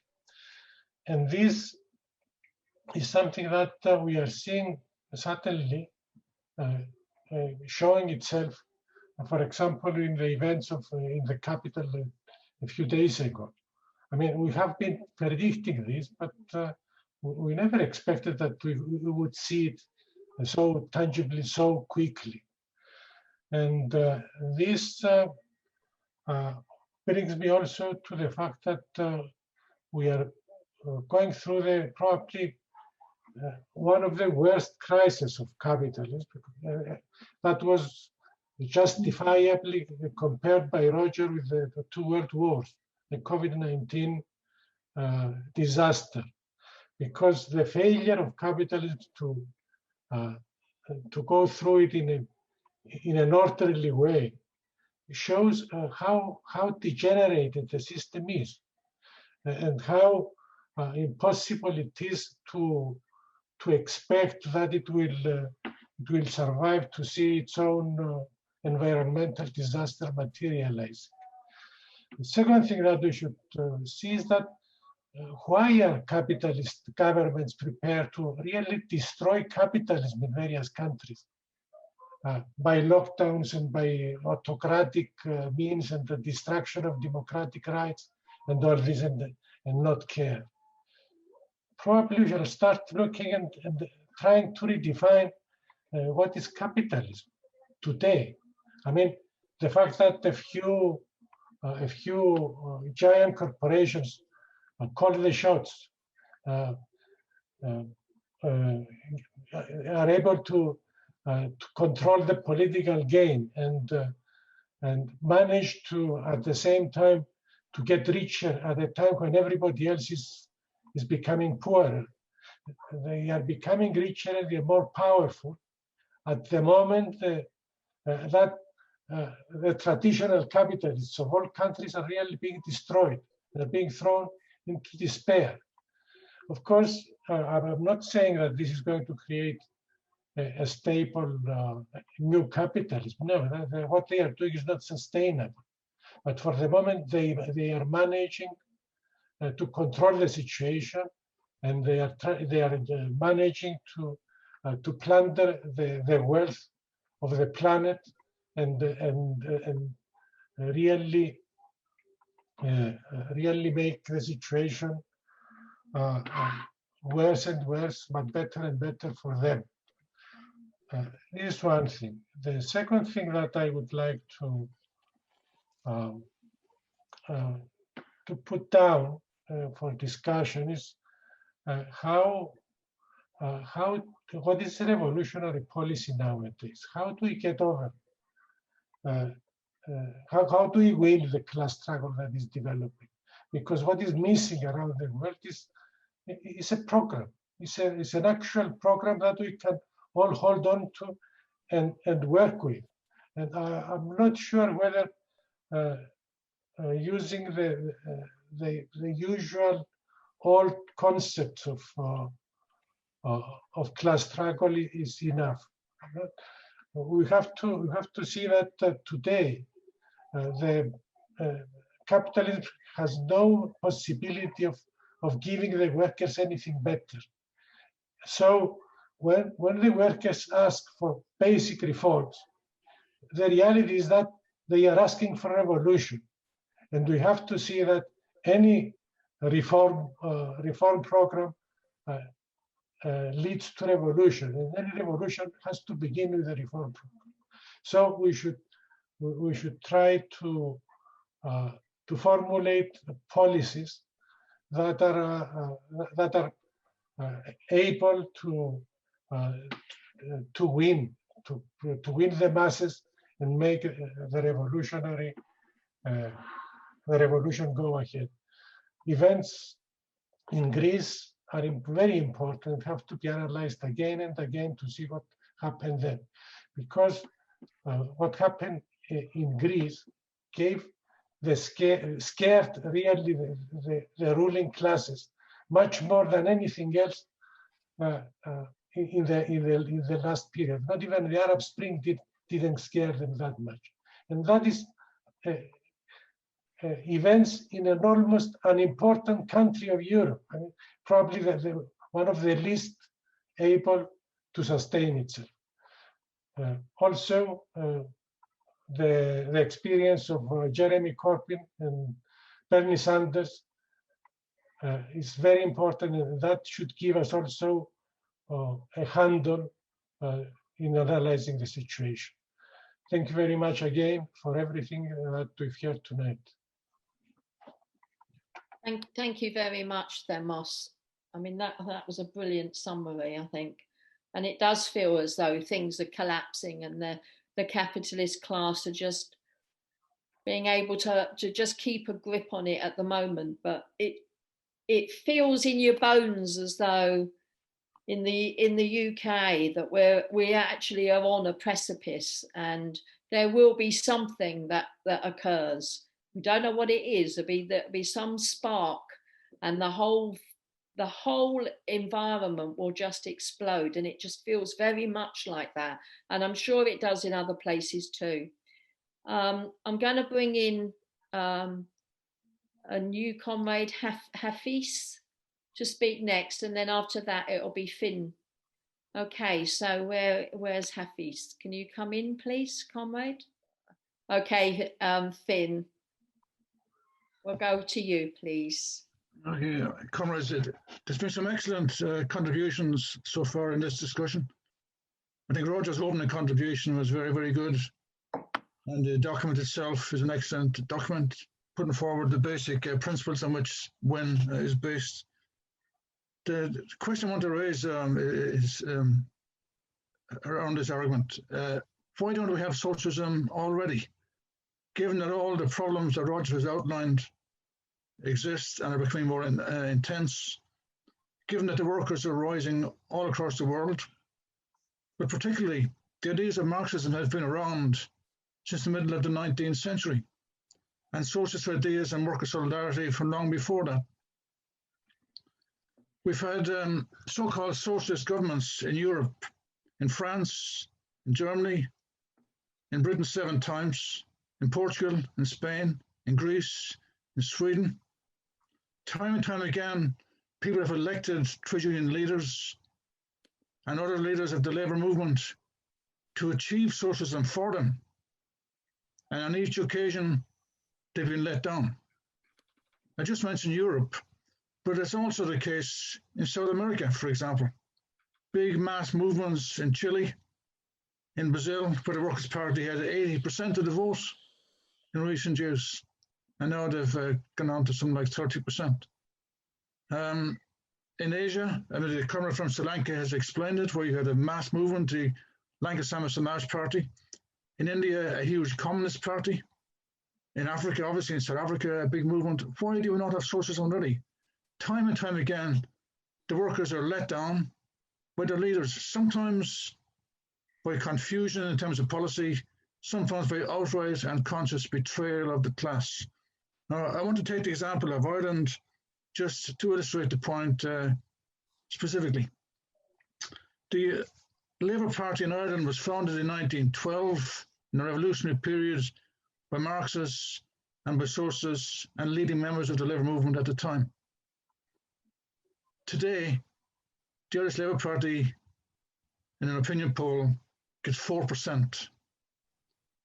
The Labour Party, that would be the party at one time of the trade union movement, has now got 7 MPs in a parliament of 160. So that's an illustration of the collapse of the leadership, the betrayal of the aspirations of the working class. Now, this has happened in many, many countries. I'm just picking Ireland as an illustration. I'm sure the British comrades will speak shortly on this question, but we can see the same thing happening over there. In France, the French Socialist Party, which once had a huge support, François Mitterrand led a big left movement in the late 70s, early 80s. He then swung to the right and undid all the achievements that had been done by the earlier government that he also actually led. In Britain, huge advances by Attlee in the post-war government. Today, the Labour Party is struggling to get an identity to, I mean, why is it the case that Johnson is in power at all? Why are the Tories back in power in Britain after decades of struggle by the labour movement and by trade unionists? I need to examine that. So getting back to the question of Ireland, the reason why the Irish Labour Party is as it is because time and time again, they've gone into coalition with a right-wing party, they've gone into government and carried through right-wing and conservative policies against the wishes of those who voted for them. That's the reason it's happened. The coalition question has also arisen in Germany, where the German Social Democrats formed a coalition with the Christian Democrats on 3 occasions.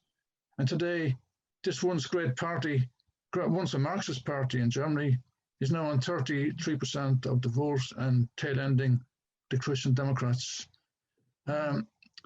What should be happening in these circumstances is that the left should be growing.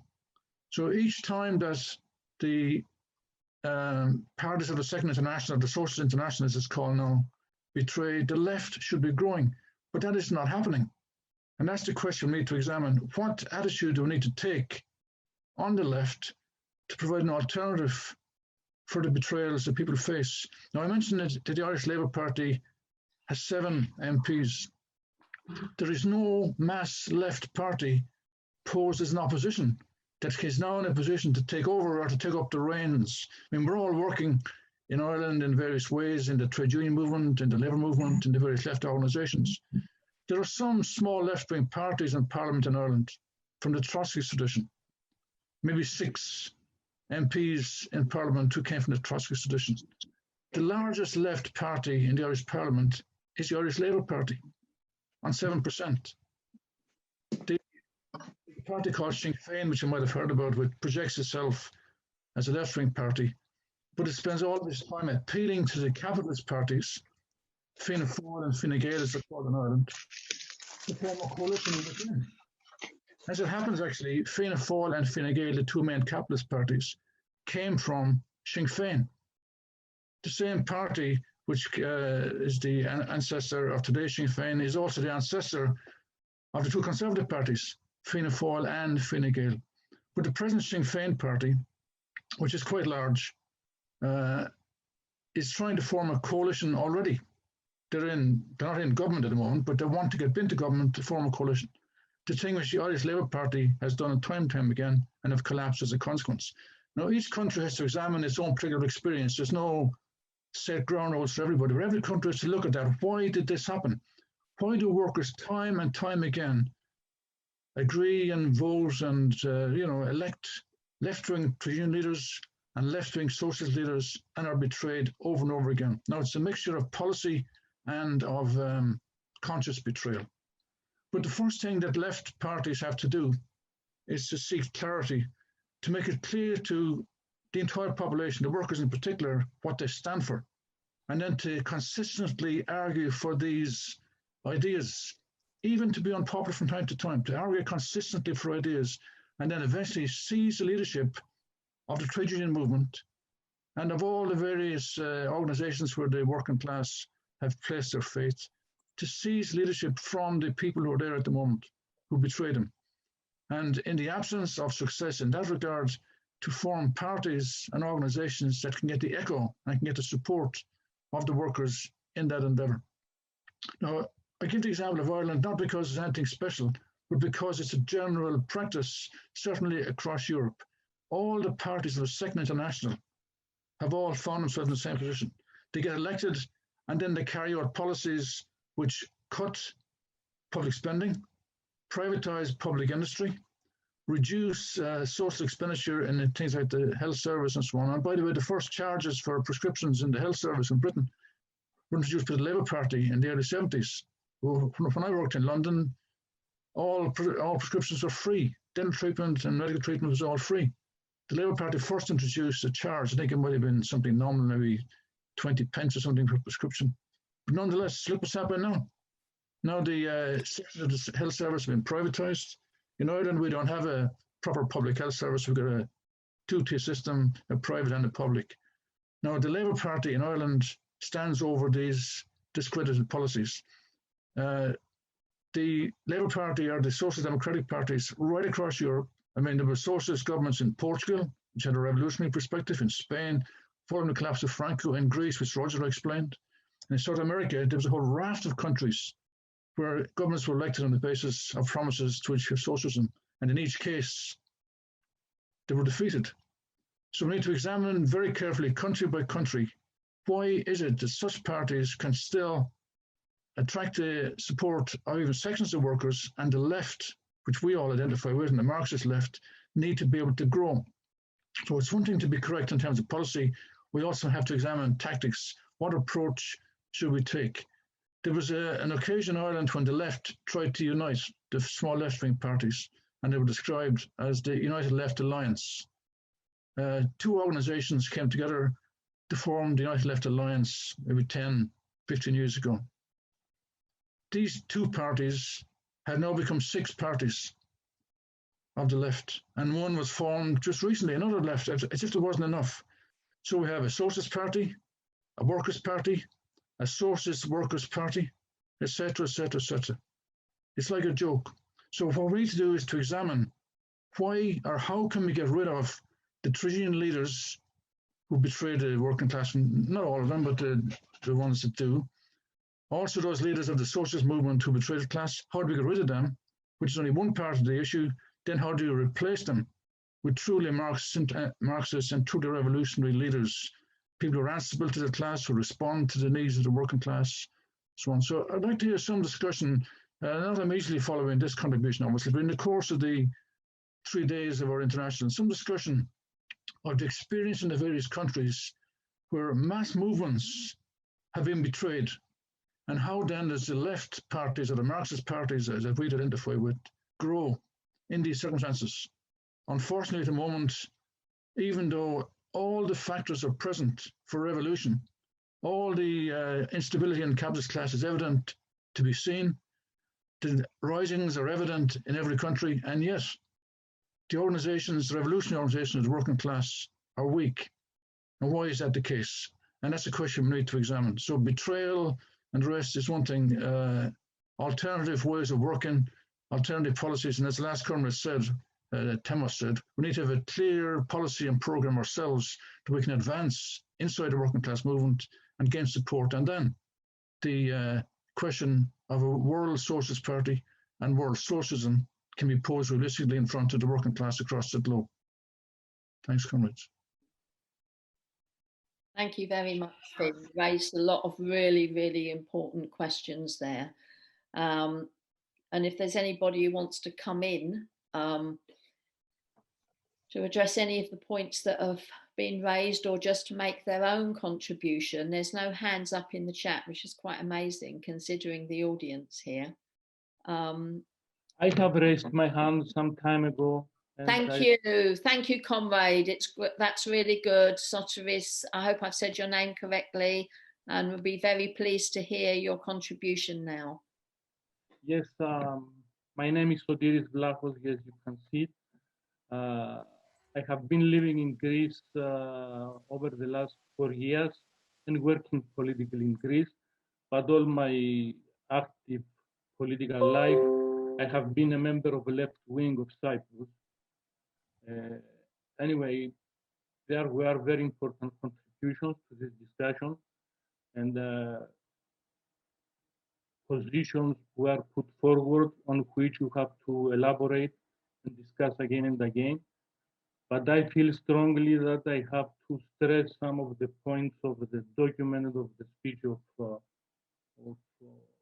Roger, which I find excellent. Where can I start from? The internationalist approach of Roger, this solid internationalist approach throughout the whole document. The way he deals with perspectives, it's one thing to have perspectives that are necessary to guide your work, and it's another thing to expect that perspectives can predict the future. Marxists have always predicted the unavoidable collapse of Stalinism, as well as the unavoidable collapse of capitalism. But the sequence of events changed the whole history. If the collapse of capitalism took place before the collapse of Stalinism, we would probably have been speaking about a whole different era. I would like to stress some points, probably unfairly treating other very important points, but I am restricted by time. Theorism is concentrated experience, as Roger says, and the lessons of history must be placed at the disposal of the new generation, but we must also listen and learn. It's the whole experience of the working class movement. Marx derived some of his most crucial lessons through the experience of 1871 events of Paris Commune. It's after these events he ended up by suggesting the force that the new power of the workers will have to take, and it will have to destroy the old state apparatus. in an excellent way, he describes the inequalities in which we live that make social explosions, in which we actually see now, make them unavoidable. This has already started producing big shifts in the political landscape. It's an age of rage and organized mobilization of outrage. I feel strongly to stress this point. As one of the super rich predicted, we are heading back to 1789 French Revolution. We live in a period where the most parasitic capitalist political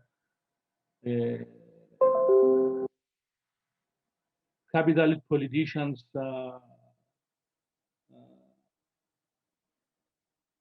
the most parasitic of them have abandoned the traditional parties, and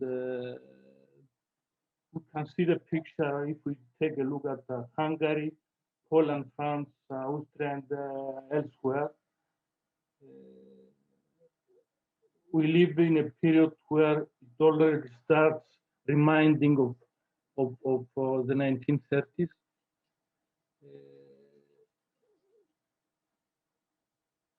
This is the of this new generation of monstrous representatives of the work of the capitalist class. We see a counter-revolution developing, but as in an excellent way Roger puts it, this development of counter-revolution goes along with the development of mass movements. There are strict limits to the power of these bastards. Signs are everywhere. There is an excellent elaboration by Roger of how these new forms of movement by the working class is formed in a number of countries, from Greece to Spain to Lebanon to United States and elsewhere.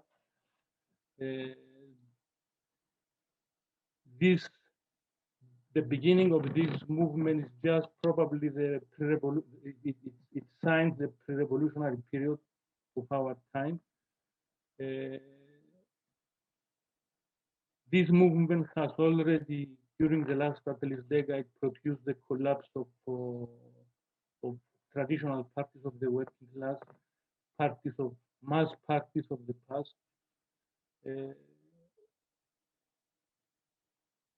We live in a period that thousands and hundreds and millions of people get out to the street. A period where just a flame in one country can spread in the whole world in just hours, days, weeks.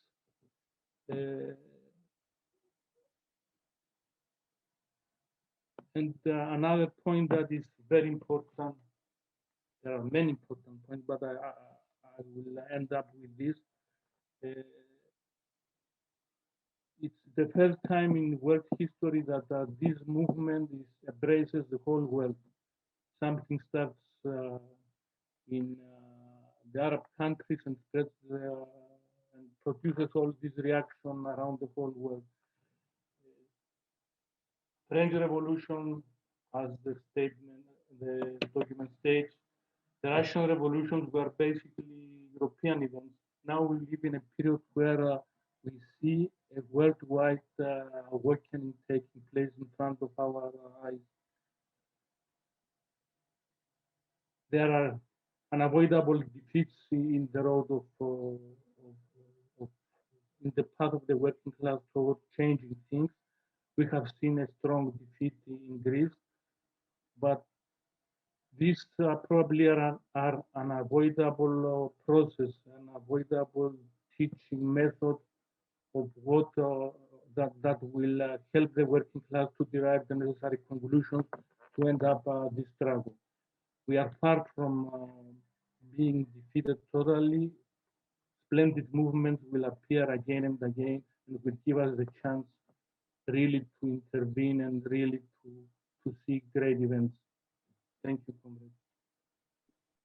Thank you very much, comrade. Absolutely. Movements will continue to emerge, and it's happening before our eyes.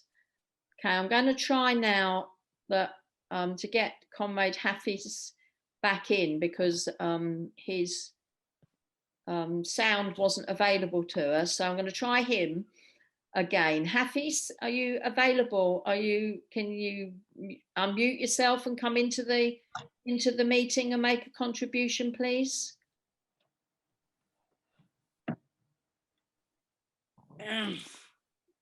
Yes, thank you so much. Of course, I want to, so I'm involved in this conference. Okay. Unfortunately, over here, very person also is going to disconnect. Okay, let me introduce myself. My name is Hafiz Nurkhan. I'm from Bangladesh. Rohingya relief camps, living here. 3 years, 4 years ongoing this year. But unfortunately, our motherland is Myanmar. Myanmar brutal government genocide, so we can't stay there anymore. We have to fly to Bangladesh before a few years ago. Also, you may know from the Google, in other Chrome, other website, okay, you may hear about the Rohingya crisis.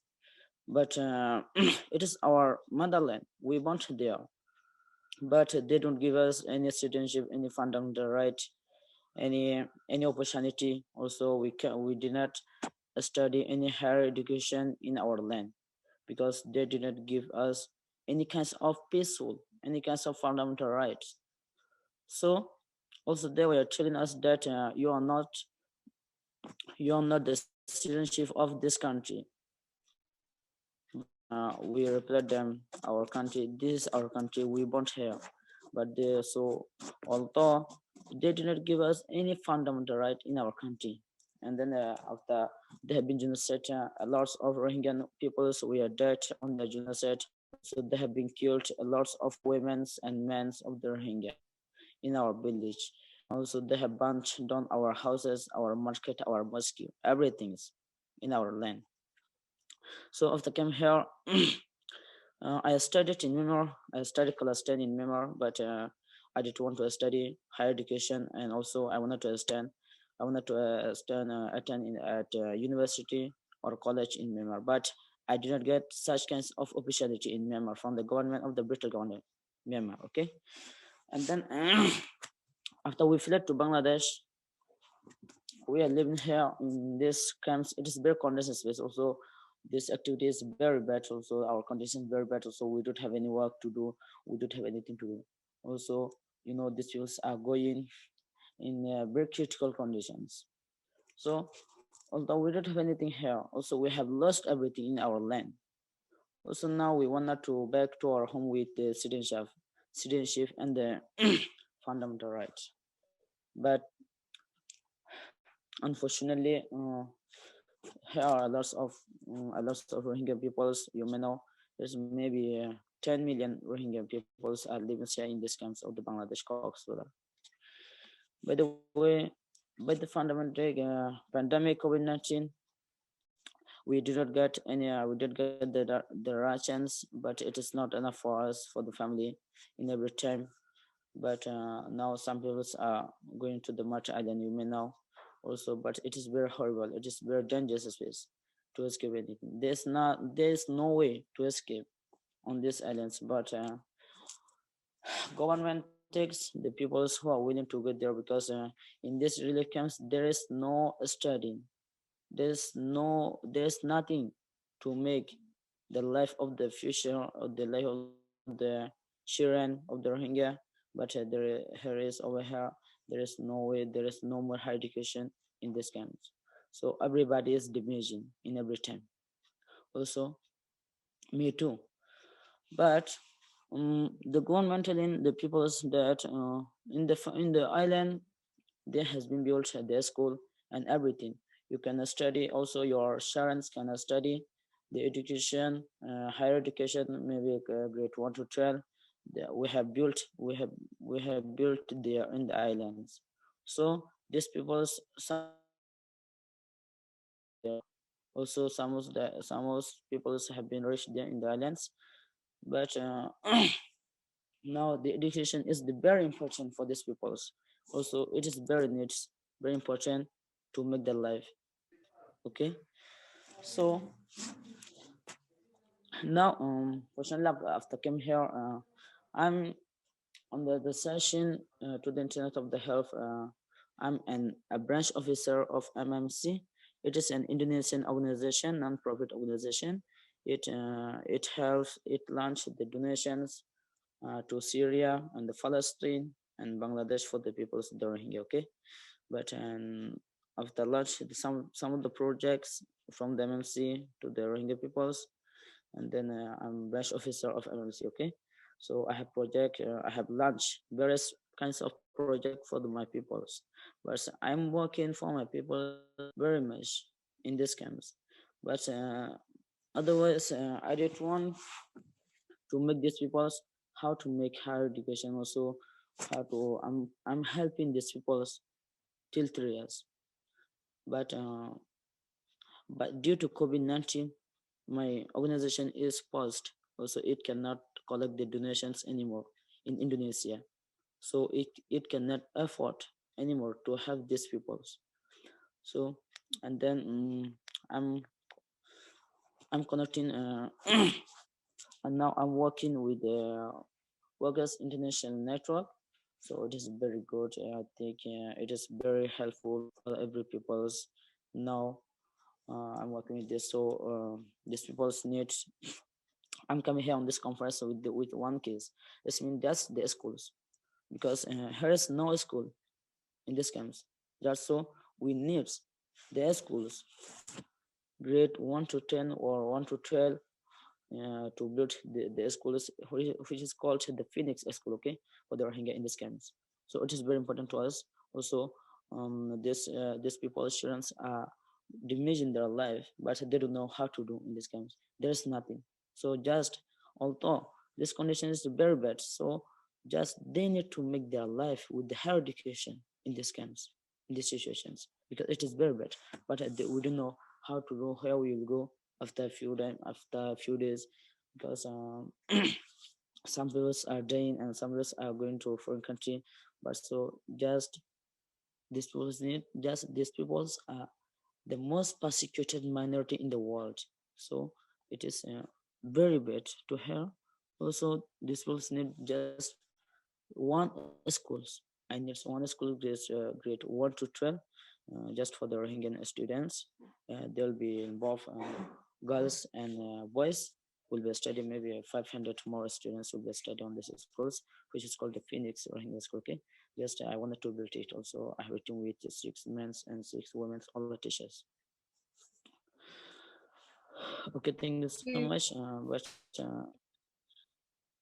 Thank you, Hafiz, and solidarity to you. I don't think we understand enough about how the Rohingya have been so persecuted across the world. And if you could put a link in the chat for us, Hafiz, so that we can continue to have contact with you. I know you have contact with 1 or 2 people through email, etc., that are here this evening, morning, afternoon, wherever you are across the world.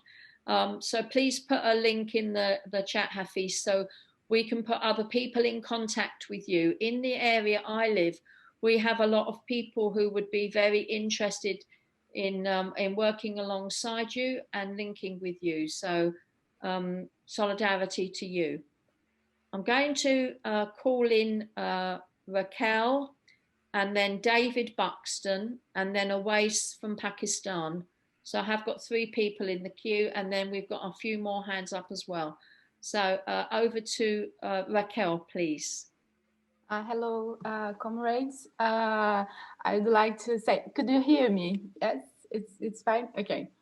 About the text the Hajcom wrote by Roger, I would talk about the relation between the environmental crisis and the capitalist crisis, because I think in lots of points he mentioned and he makes this relation.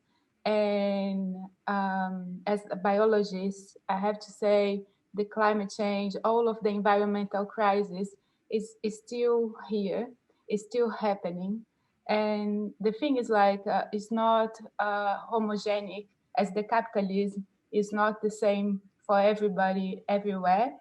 So, and one point that I find out a very similarity about this is when Roger cites Grams, and he says the crisis consists precisely in the fact that the old is dying and the new cannot be born, and the old system in collapse and the fragmentation during when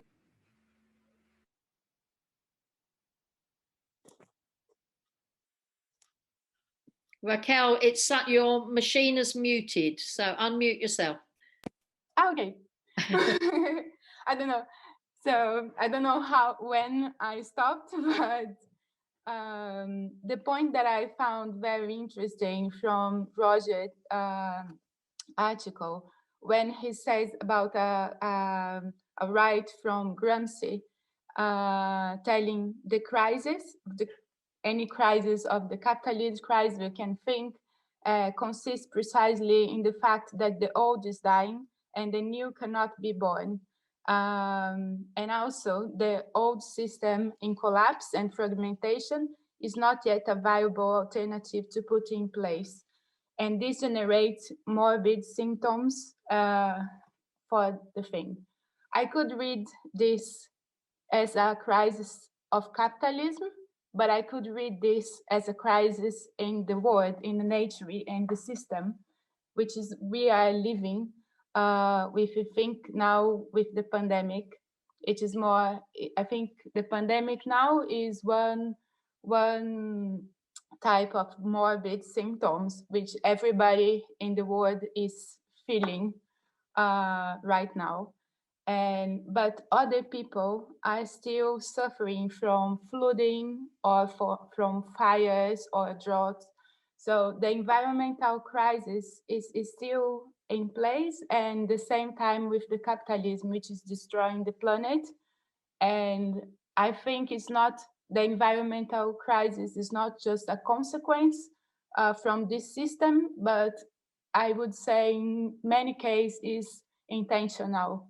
The rich people, the rich groups are taking place in forests like Amazon forests and killing the indigenous people or forcing them to displace. So, and not in the Amazon forest that I'm come from Brazil and in the Latin American and South America, but we think about the forest in Indonesia and China and the island in Sri Lanka or even Bangladesh or other places. For sure, the people that are struggling in consequence of climate change and or environmental crisis, and we just haven't put a name about these people, like migrating or struggling to survive. So the point that I was trying to say, I'm glad Roger told this group is a group.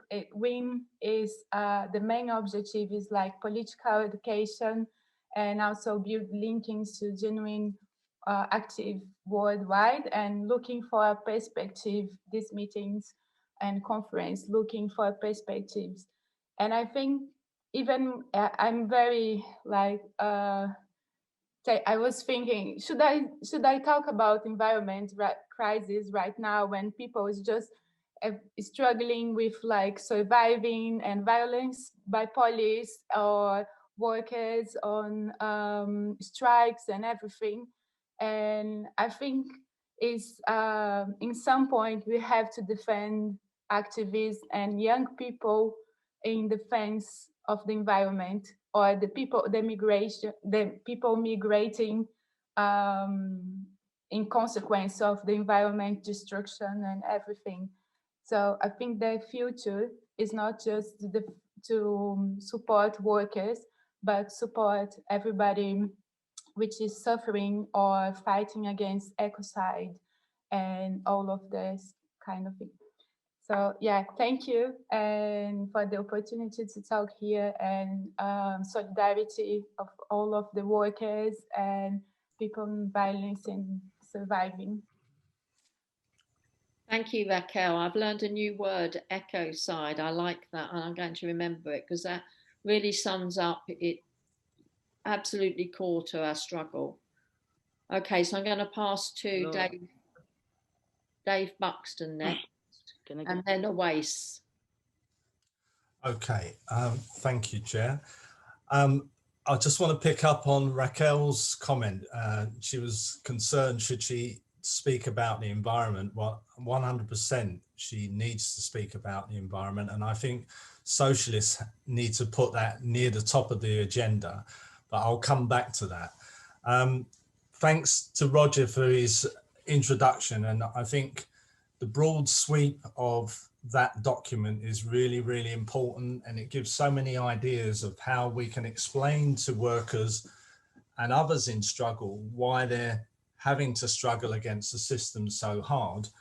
The only comment I'd make is, from this discussion, I think when it's updated, we should think about a different title so it becomes more attractive to ordinary workers to read, and something like, can capitalism survive the COVID pandemic, for example? So it links into something that's on everyone's mind, and it's an easy way of explaining the crisis of capitalism, how they destroy the environment, and that leads to a process where there's going to be more and more pandemics, as we've heard with one of the meetings that we had from Rob Wallace, who explained that really well.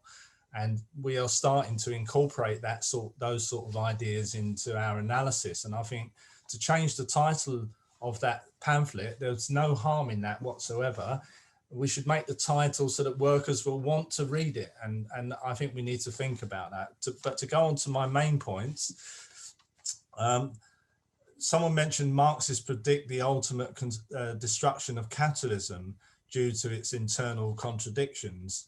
But I would say, will capitalism collapse before the planet becomes inhabitable? And that's why I say we should put that near the top of our agenda, because it's quite possible that before capitalism does actually collapse, we're seeing in huge swathes of the planet that people are not able to survive. And then there's going to be these migration on a scale that we've never imagined, because once places like Bangladesh start to flood because they're low-lying, then these people will just have to go to other areas, and then that's going to cause absolute chaos.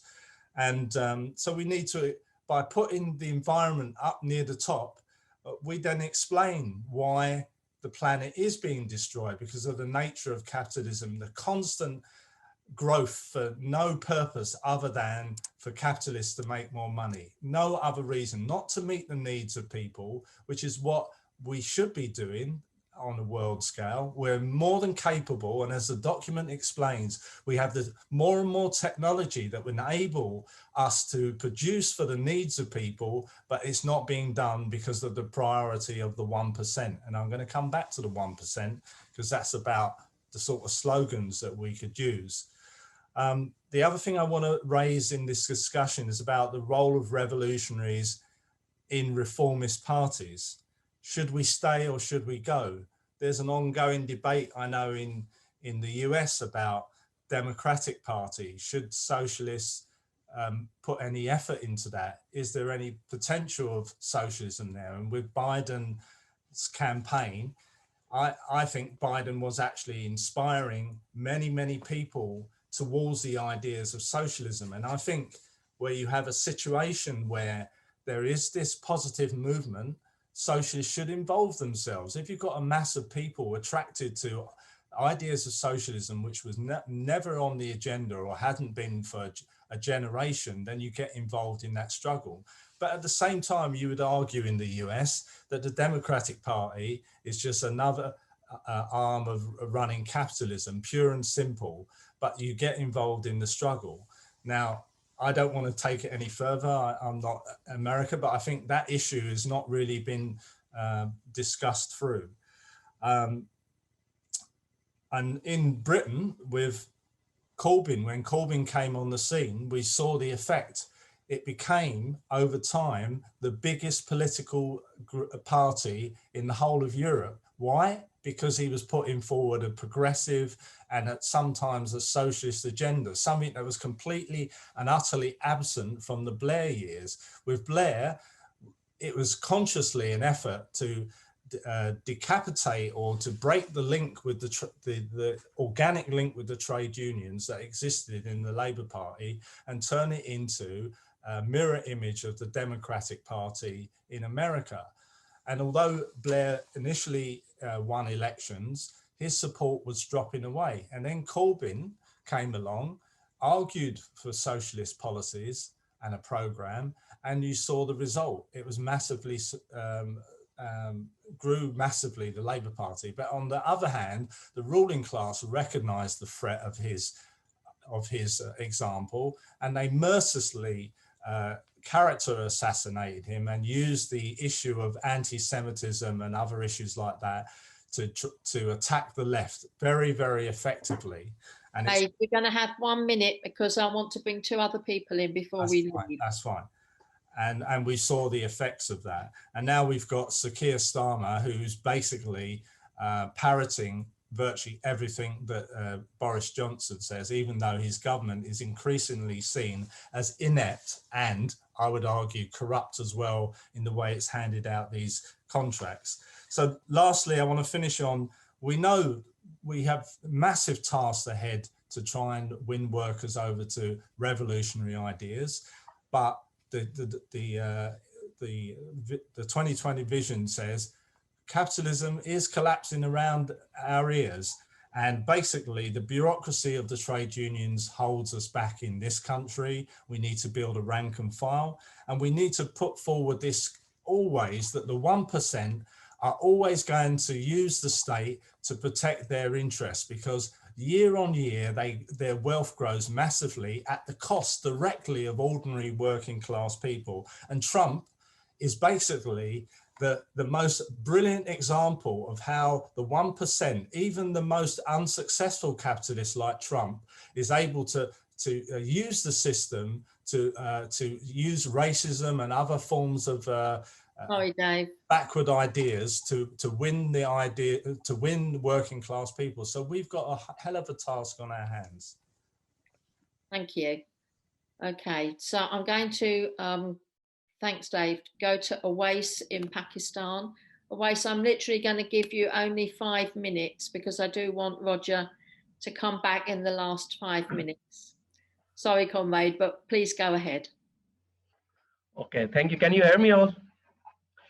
Thank you. Definitely, I would not take much of your time. I just want to contribute a little bit regarding Pakistan. The situation here from the last, you can say, the decade almost. There have been prevailing tensions between the deep state and the political spectrum of this country.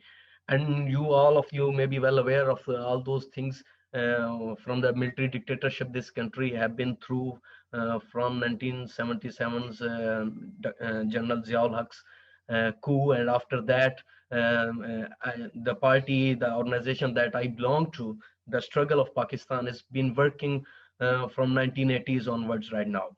And I'm very much proud that Roger came here last year, the previous year in 2018 in one of our Congress and presented his world perspective. And he also have been very much related in taking care of this organization in 1990s as well, and working with one of our teacher, comrade Lal Khan, who has been no more with us. But still the things Roger have presented in his lead off, I think it's very much clear what the capitalism is going through and what is the present condition of the imperialism itself.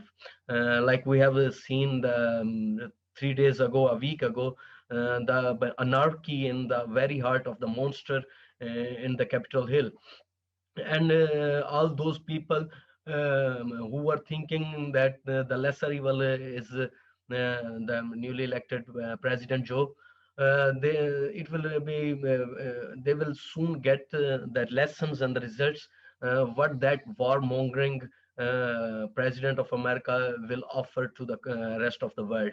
He was involved in massacres in the Middle East in the past as well, and so is the American imperialism has very, you know, the deep policy in this region, South Asia as well, due to their expeditions in the Afghanistan and their creation of the basically the Muslim, you know, the extremists, the Mujahideen and the Taliban factions back in 90s. They are now backfiring on the Pakistan state and also on the imperial interest as well. And Pakistan has become, you know, the an open ground for different proxy wars, imperialist proxy wars here. The Chinese investment on the One Belt and Road Initiative, they have practically occupied one of the main port. They developed that port and they now got lease of 99 years. Likewise, they have done in Sri Lanka and other countries. They are doing same in the Pakistan as well. And similarly, there is a burning national question in Pakistan. We have seen the Kashmir peoples are demanding rights. In the India, you have seen in the last year what Modi did. Pakistan state has not did differently in this side of the Kashmir and Pakistan and the Gilgit-Baltistan region. There, similarly, there is there have been a very much militant movement in last 2 years that is called the Pashtun Tahaffuz movement. The Pashtun region, the Pashto-speaking people who have been suppressed in the federal administrated areas, in the terrible areas of Pakistan, in which one of our comrades won election last year. Maybe you guys have heard about him, the Ali Wazir, the Marxist who won in previous elections. He has been continuously in the process of the torture in that in assembly. He's in right now in jail, Karachi jail right now, while I'm speaking to you guys on fake charges. This is a terrible, you know, the situation. Pakistan state right now is practically ruling the country. There is the face of democracy, the so-called Imran Khan phenomena, who used to be a famous, you know, the cricketer and as a playboy as well in his youth in 90s and 80s, when he was, you know, the most famous person of this country overseas in the Western world especially. But right now, the same modern young Imran Khan have been the most reactionary and most superstitious person in this country. I can give you one example. Last week, there is a southern province of Pakistan. There's a mine-rich province of Pakistan. It's called Balochistan. And there is a very, you know, a community living there. It's called the Hazara community, basically origin from Afghanistan. They have been prosecuting from the last 2 decades. There has been systematic killings of those people, and 11 the mine workers, coal mine workers, last week has been butchered by ISS in Balochistan, in that area. And the protesters put their dead bodies on the roads, and they just asked Prime Minister to come here and just give us some sympathy. But our superstitious Imran Khan didn't go to those mourning people just because of one condition, that his, you know, the priests told him, you can't not go to any dead people to the water, so otherwise your ruling your position would be at stake. So this is the condition Pakistan is we are living here. I'll go more and more, but the time is already very short. But we have also seen the massive movements in these 2 or 3 years that we have never seen before. Like Roger said, that there have been movements in these years all around the world, more than even 1960s period. And similarly, this is the condition of the Pakistan as well. We have seen the 3 massive student marches and the protest. They in more than 55 cities of Pakistan, they were demanding just the restoration of the students' union. That was banned in 1984 by the Ziaul Haq dictatorship. And still it's banned in Pakistan. No political party, even though there have been many so-called democratic regimes came into power in 1994, the famous Benazir Bhutto's government, and after that the People's Party government in 2008, and the bourgeois governments, but none of them lifted the ban on student unions. And they are practically crushing the student, the politics. They are arresting the students who get together in universities and conduct study circles. And similarly, we have seen the massive struggle of working class as well. Recently, there have been association or the collaboration of front have been developed based on 61 trade unions of Pakistan who called for the protest to reject the IMF policies. This has been the first time ever in this country that the workers are rejecting the IMF policies. Their slogans are specific against IMF. Before that, they were asking for the pay raise and permanent jobs. But right now, they are specifically attacking the IMF policies and attacking the privatization policy of Pakistan government. And in coming days, they are also going to hold on many different protests and these things. Similarly, we have seen the women, active participation of women, especially in students. That the country like Pakistan is very much conservative in most of the things. But right now, the women participation in the protest and leading the protest are the routine thing. And women leadership, specifically the youth, the young girls, university students, they are going and representing themselves more militantly than ever. And these are the, I think, the good signs, good omens for the struggle all over the world that strengthens the international solidarity and bows and attacks on the capitalist crisis. But one thing I will conclude on this, that when we are discussing the aspects of different things, the movements and developing the perspective, I think we should keep noticing that the so-called academic Marxism, to give students and the militants so-called academic school of thought and pushing back them from resistance to avoid, to make them leave the practical politics and just do this social media activism and this and that. These things should also be catered, also be discussed in coming meetings. Definitely, we will definitely be part of those discussions as well.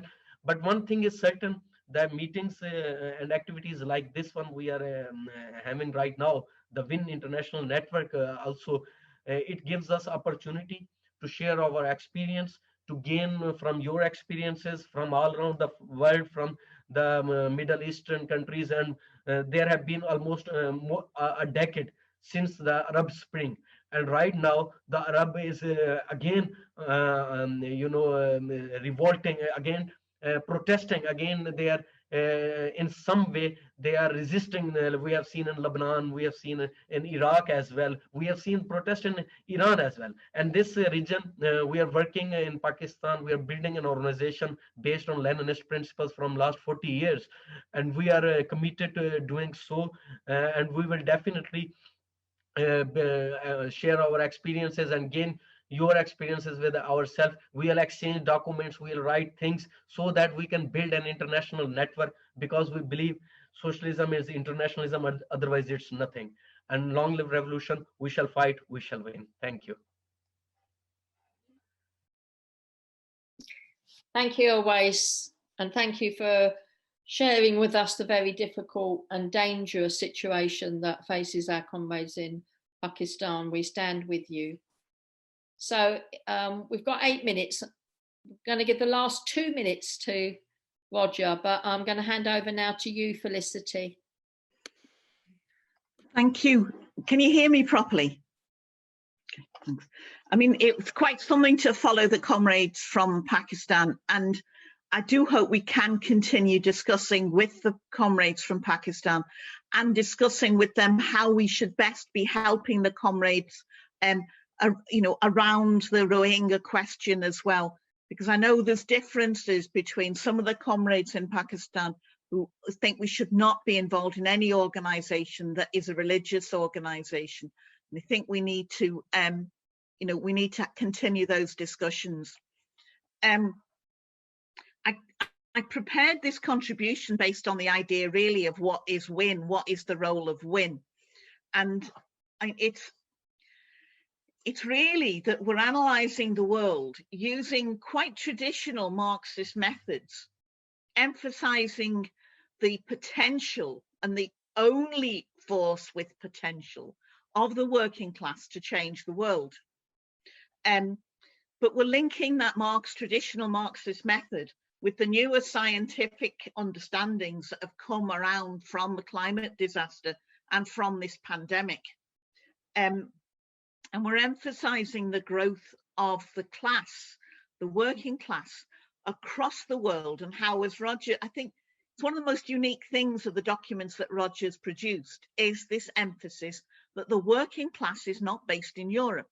It's not based in America, it's based across the world, and there are huge sections of it in other parts of the world, in the non-Western world, and they have yet to come onto the stage of history and have their say. But our simple message has got to be that a better world is possible. We need a better world.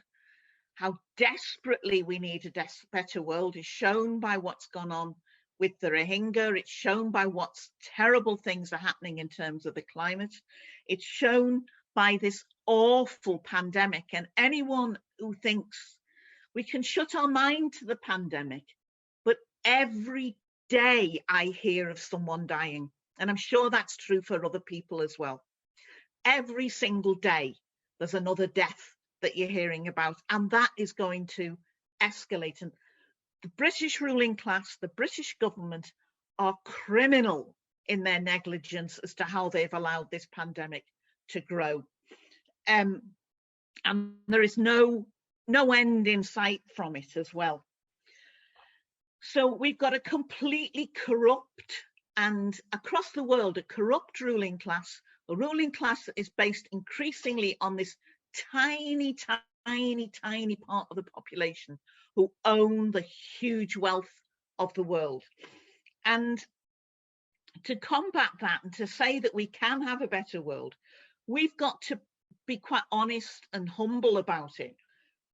We present our ideas and learn, as we learn massively like we have today, from other people, from the struggles of people in different countries. And we've also got to listen to our neighbours. So we talk to people across the world, we talk to our neighbours. We provide practical solidarity across the world where we can, and to our neighbours.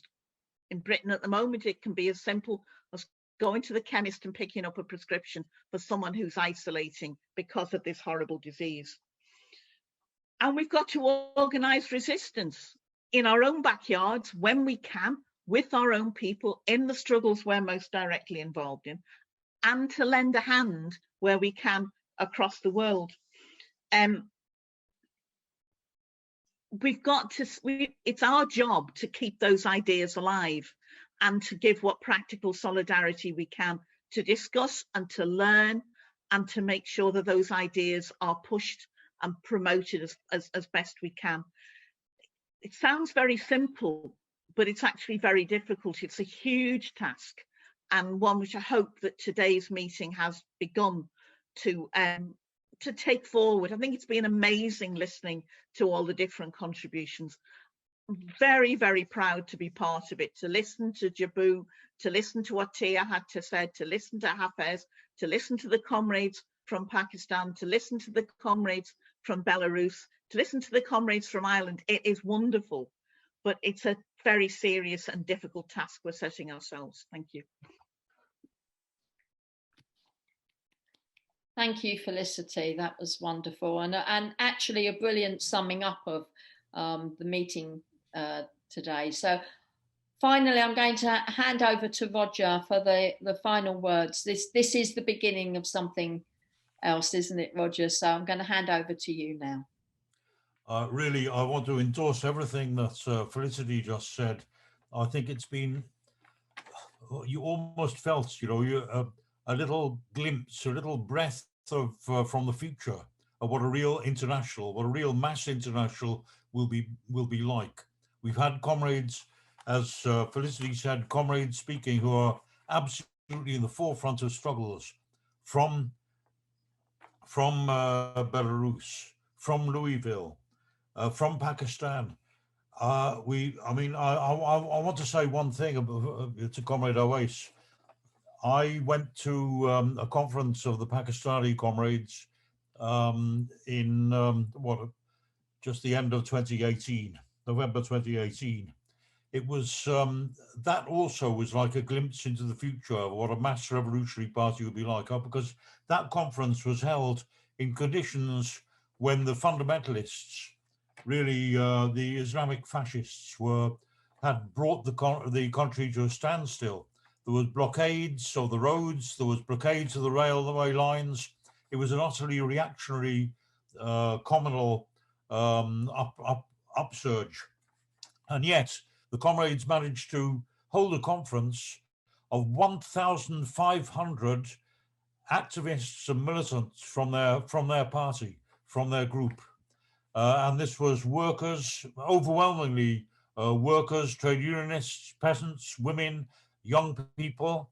It was absolutely amazing. And the political level was something which was just breathtaking. So, I mean, there too, those are the kind of comrades that we are bringing around us, we're privileged to be in their company. I want to say also at this conference, I think we've had comrades speaking from 11 countries. By the way, a warm welcome to the Rohingya comrade who is facing unbelievable hardships and is now based in Bangladesh. We really welcome to you and thank you. We're really proud that that our pamphlet, that our document has been translated into Burmese, as well as in Urdu, Sinhala, Shona, I think, and Zulu, and I'm not sure what European languages too. I mean, this is really getting the feel of what a future international will be like. We've had marvelous contributions. I don't really need to say any more. I just want to. I think that we shouldn't let this meeting pass without my making one other point. Not that I want to dampen the mood of the comrades, but I think we should place on record our memories of comrades who've had to leave us in the last period. We've had Comrade Tanveer from Pakistan, who died tragically about, I think, a year ago, or less than a year ago, a few months ago, who played an absolutely gigantic role in creating the Pakistani group that I've just described. There's also Comrade Birgitta from Denmark, who played again an amazing role. Comrade Martin from South Africa. My brother, Comrade Julian, who also played an amazing role. And just a couple of days ago, Comrade Mick Brooks. I hope I haven't left anybody else. But I do think that we should place on record our appreciation of those comrades, and the work that they did lives on in what we're beginning to build now. Just about the next meeting, I hope comrades will bear in mind that we've had to shift it from the Sunday to Saturday just for next week, because it clashes with an important meeting on the Sunday in Britain. So can comrades come back? I hope everybody will come again and continue this discussion.